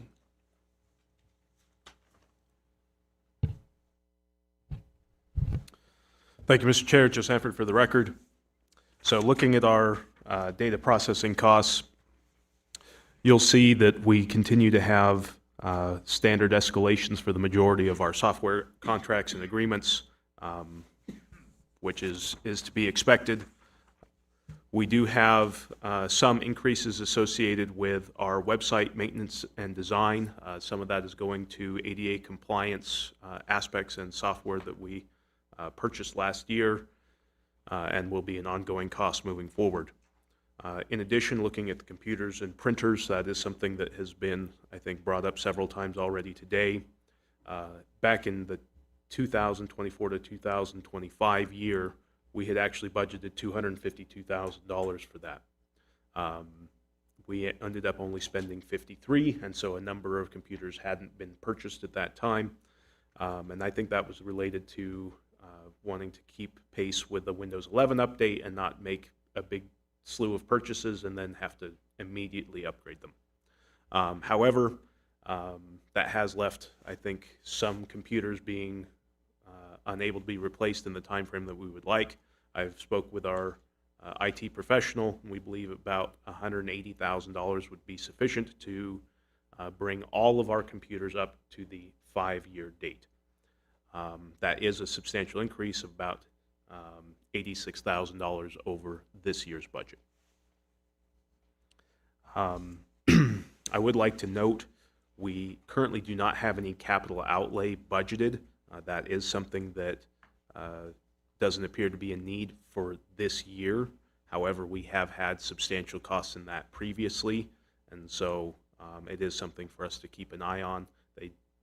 It is expected in the next year or two that we may have some capital switch type replacements, network replacements to make.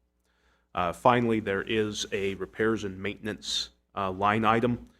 It has been budgeted at $1,000 previously, which you can't actually replace anything with that. And so I've increased that to $20,000. That's sufficient to replace 2 or 3 pieces of critical infrastructure. We've already spent $18,000 in that this year for a piece of critical infrastructure that just had to be replaced. So that's my recommendation for the year coming up. Thanks, Joe. Any questions or comments for data processing? Just a question on the repairs and maintenance equipment. Does that cover like the server at the sheriff's office? Does that come out of that line, or is that just an individual approval? That is what that line would be coming out of. So if we have a server go down somewhere, they're about $8,000, and that is the particular item that I had in mind when we were budgeting, was 2 to 3 server-related items could be replaced. Or in this year, I believe it was our firewall system that was replaced. And so when we do have something that goes down, that would be sometimes what it would be. Now, if there's already a line item for that department to do some of their particular infrastructure, that's what we'd be going to. But the majority of offices do not have that, and that's where that would be coming first.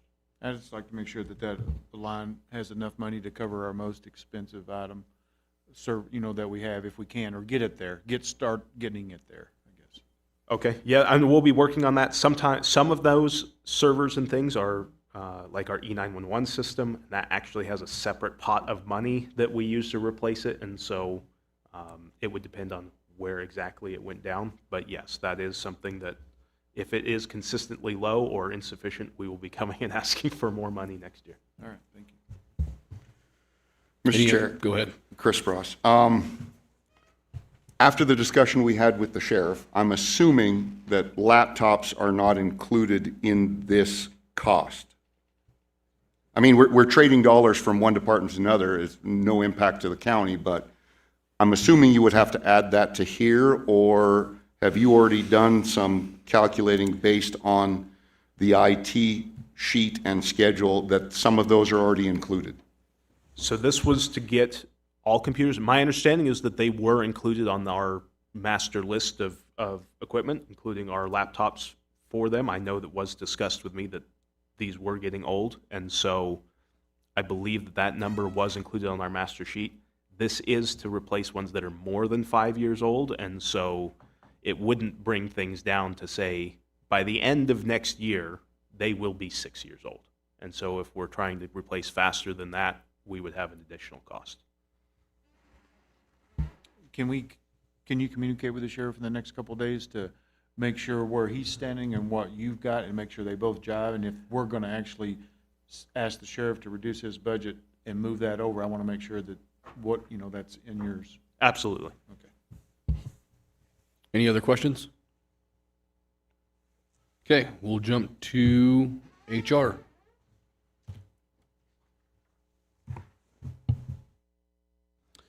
Again, Mr. Chair, thank you, Joe Sanford, for the record.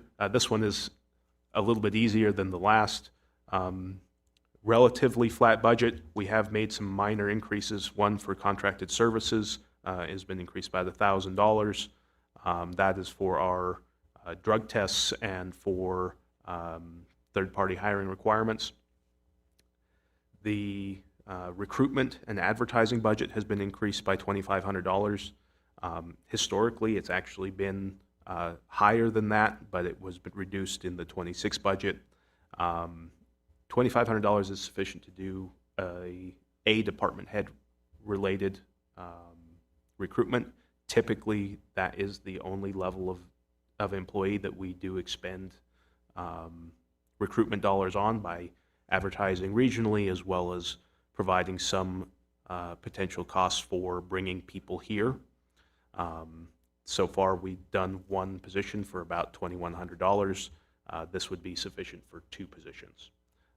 That's about what we would expect to have to recruit for in the next year or so.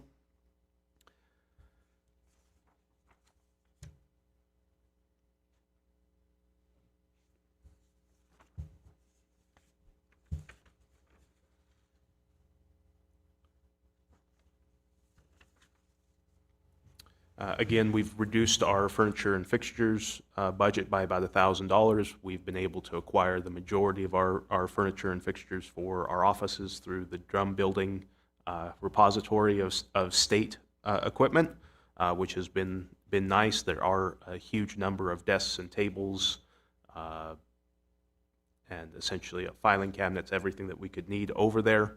I know that the intention is to have some of that used for CNHD in the near future, but there is still a substantial amount over there. And then finally, I'd like to, bring to your attention one item in our 177 budget. We currently have an FSA program for our employees. There are some substantial costs associated with that that are currently not accounted for in our budget. This year, for example, we've already spent $2,200. Some of those are fixed costs, about $600 a year in planned maintenance that we could get to. But the majority of the rest of those costs actually arise when we have an employee who is here, who enrolls in the program, utilizes a benefit that expends funds that they haven't actually put in this year yet. That's something that they would have over time, but then they separate from service. And so we can get stuck with several hundred to $1,000 costs associated with that, and we don't have any way to recoup those except to go and sue the former employee, which for the amount of money we're talking is generally not worth it. This is utilized by very few of our employees, I think about 7. And frankly, it's a very difficult benefit to use. I've attempted to use it. It's quite complicated in terms of actually getting a benefit. So I brought this to our insurance committee to look at and confirm whether we have other options that could be beneficial to employees that maybe cover a similar piece, or whether there's other ways to defray the costs associated with this. And then we'll bring recommendations to you. But at present, I would prefer, I think, to get rid of this program. It's utilized very little, and it has actually some substantial compliance and administrative costs on our end for limited benefit. Okay, thank you, Joe. Any questions on HR's budget? Joe, that FSA, that charge comes directly from the comptroller's office, correct? I mean, you don't approve that, it just shows up. It just shows up. So do we need to put money in there to cover that cost? I guess maybe that's a Sherry question. Well, it just depends on usage. I mean, we had some big costs. Some years it's just the small amount depending on usage, but abolishing it would be wonderful. I mean, we've had $957 one year, $1,388 one year, and this year seems to be the highest already. And it impacts your budget, so you're looking at it and saying, well, where am I going to save money so I don't go over that we have to augment this? So is it something we should be doing? I believe that if we're going to continue with this program, we should put some money there so that we aren't over budget. So you want to wait until you have a chance to talk to the insurance carrier to see if there is an equivalent substitute for this, that, and then maybe budget that? Is that what I'm understanding? That's what I'd like to do. Okay. Thank you. Any other questions? Okay, thanks, Joe. Yeah, perfect. Randy, you're up already. Walk in the door, you're here. It was awesome timing. Were you in the car listening? I lied to you, Randy. We're going to take a quick 10-minute break, so just a motion to recess, please. Mr. Chairman, make a motion to recess. Right on time, Randy. Second. It's been moved and seconded. All those in favor, please say aye. Aye. Aye, motion carries.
Poor guy.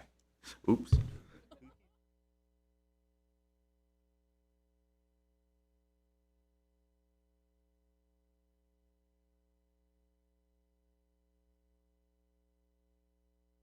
Okay, we'll go ahead and resume this meeting. We are running well ahead of schedule. It's 10:12 right now. We're at our 1 o'clock, or what was supposed to be our 1 o'clock. Public Works and Planning, and then after that is discussion and review of presented budgets. So with that, Randy, the floor is all yours. Thank you, Mr. Chair. Randy Hines, Public Works, Planning and Building. I'll start with building. We don't have any additional funding requests, but I did want to note that we have reduced the training budget to follow our professional development plan. So we're kind of working on a development plan for our building official and our building inspectors and our planning tech. In the past, we've just kind of gone out and got certs. Now we've got a plan on what's required, what we want to be required, a plan for how many years it takes to get those requirements.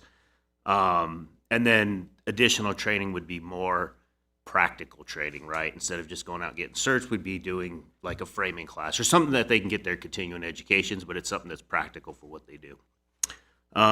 We also did reduce the computer software by $10,000. We had increased that last year because we transitioned from GovPilot to CitizenServe, so that's a savings for the department. For the for planning, again, we're asking for an additional $1,000 in the contracted services. This is for map review. This year we had quite a few maps. I think we're going to exceed our $4,000 budget. Our new fee schedule will include the review fees for these for the surveyors. So again, it's kind of a wash. We just want to make sure we have money in there so we don't to cover those fees. Just like last year, we're asking for an intern. We had an intern for about part-time last year to scan all of our hard copies. We've got pages and pages and boxes of hard copies downstairs that we need to get scanned. So we're just asking for that. And then we're asking to purchase 5 seats of Bluebeam, which come up about $400 a seat. This is a PDF program. It's more catered to construction, engineering, and architecture. Will assist us in our plan reviews for civil improvements and building plans within the department. I did want to note that we reduced the computer software fee in the planning by $7,600 as well. Again, this was the final transition from AS400 to CitizenServe. And then before I move on, one of the goals I'd like to do is combine these two, since we are one department, to combine the building and the planning together and just have one department. I know we've talked about it in the past. There was kind of a flavor to keep it this way, but again, it doesn't make sense if we're one department to have 2 different budgets in there, but we can discuss that. That would be something for next fiscal year. Any questions on those two? Yes, sir.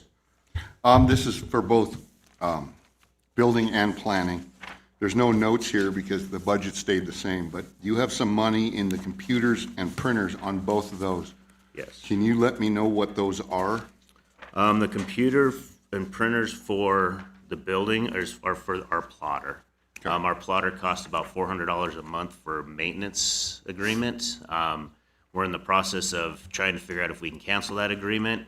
I did bring up in our department tour that we'd like to buy a new plotter, but we didn't put anything in there for that. We're going to try to limp along with the one we have for this year.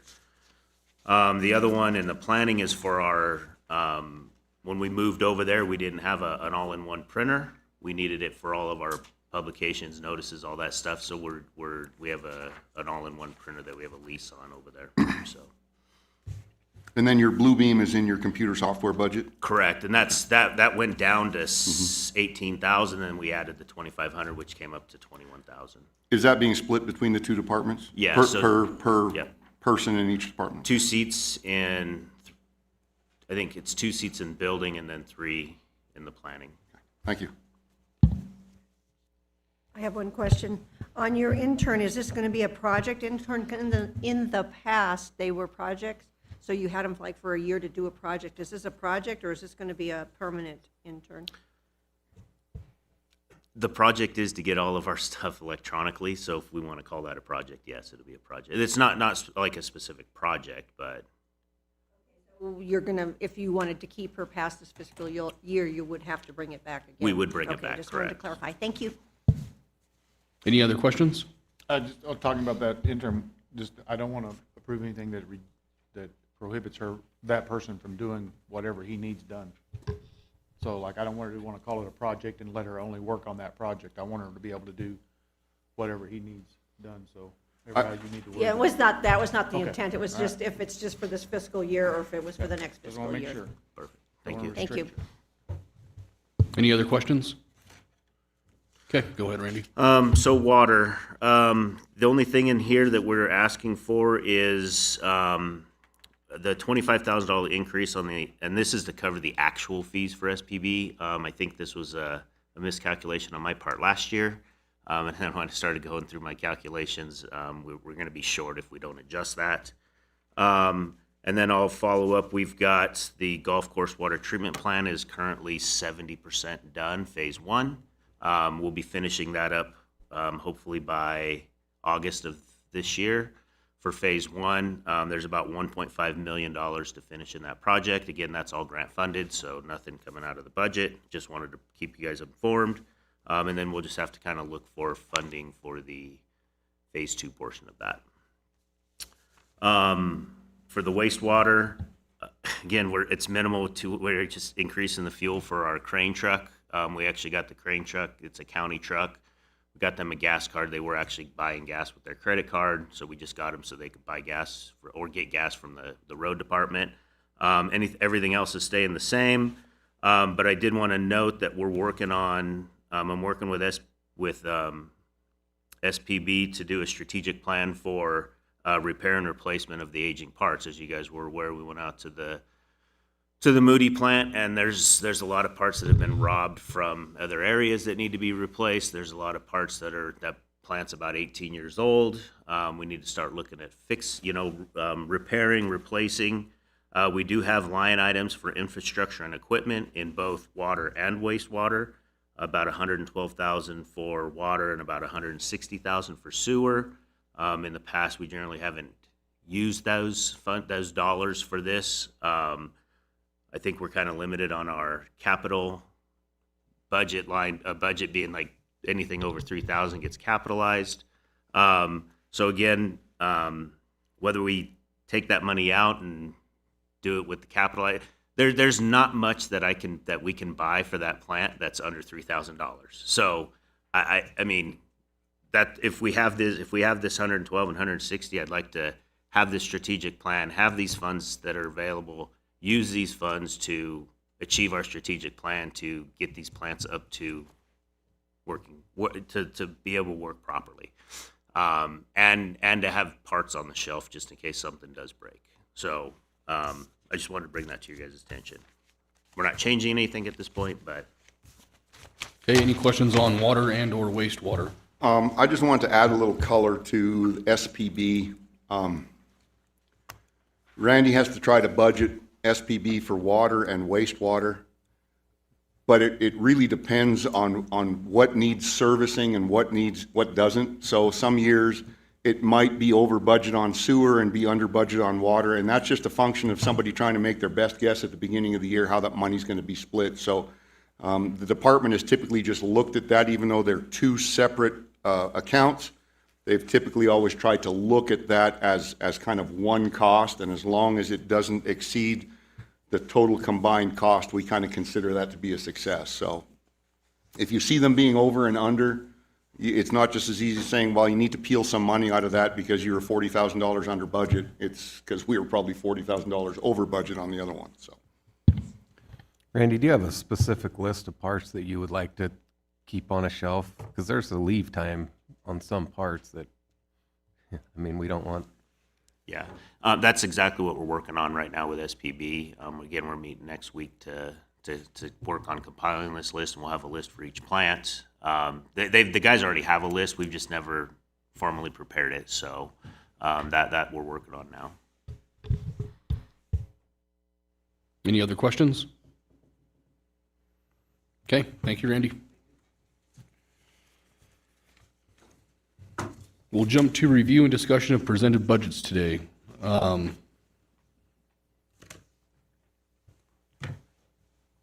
anything anyone has off the top of their head? I know it's kind of hard because we still have day 2, and so you still have to hear about all the other budgets and how those factor in and what those look like. So does anyone have any thoughts off the top of their head? Mr. Chair, I just want to give a small update. I will be meeting with the compensation study folks later this afternoon to start getting, I think, a pretty decent number for your use, and so I'll have some of that information for you tomorrow. I could give you a projection, but since I'm going to have a pretty good number today, I'll just wait till then. Another big factor of all of this, so thanks, Joe. Anyone else have any thoughts? I just want to bring something up, the tax rate sheet. I passed this out. I'm keeping it the same as last year, and I need to send the tentative to taxation by tomorrow. So I'm just, do you have any concerns, or you want to move anything around that we can move around?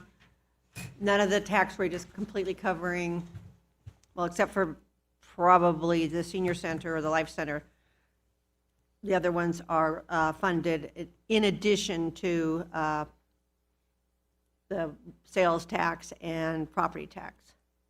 Not the library. Library gets other revenues, but not sales tax. So my proposal is to leave it the same, and let me know if you want to do something different. Looks fine to me.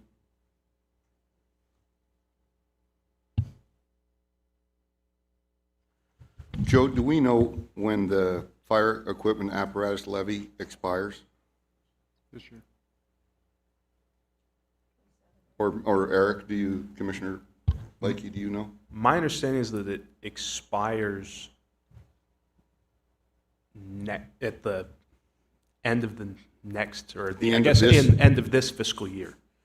Okay. So 2027. And so it would be something that if it's going to have to go in front of the voters this November, if it's going to be usable for the 27 to 28 year. Okay, thank you. If I may add, it is going to be on the ballot for our 2026, and yes, it expires next year.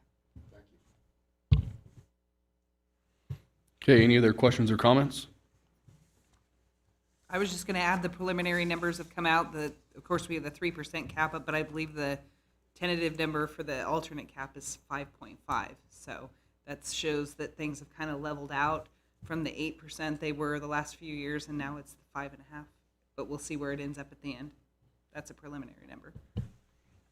Yeah, just looking at the assessed value that they sent out, it's only up like in total, not like itemized out like you're talking about, is like about 4%, which some of that will be abated. Gotcha.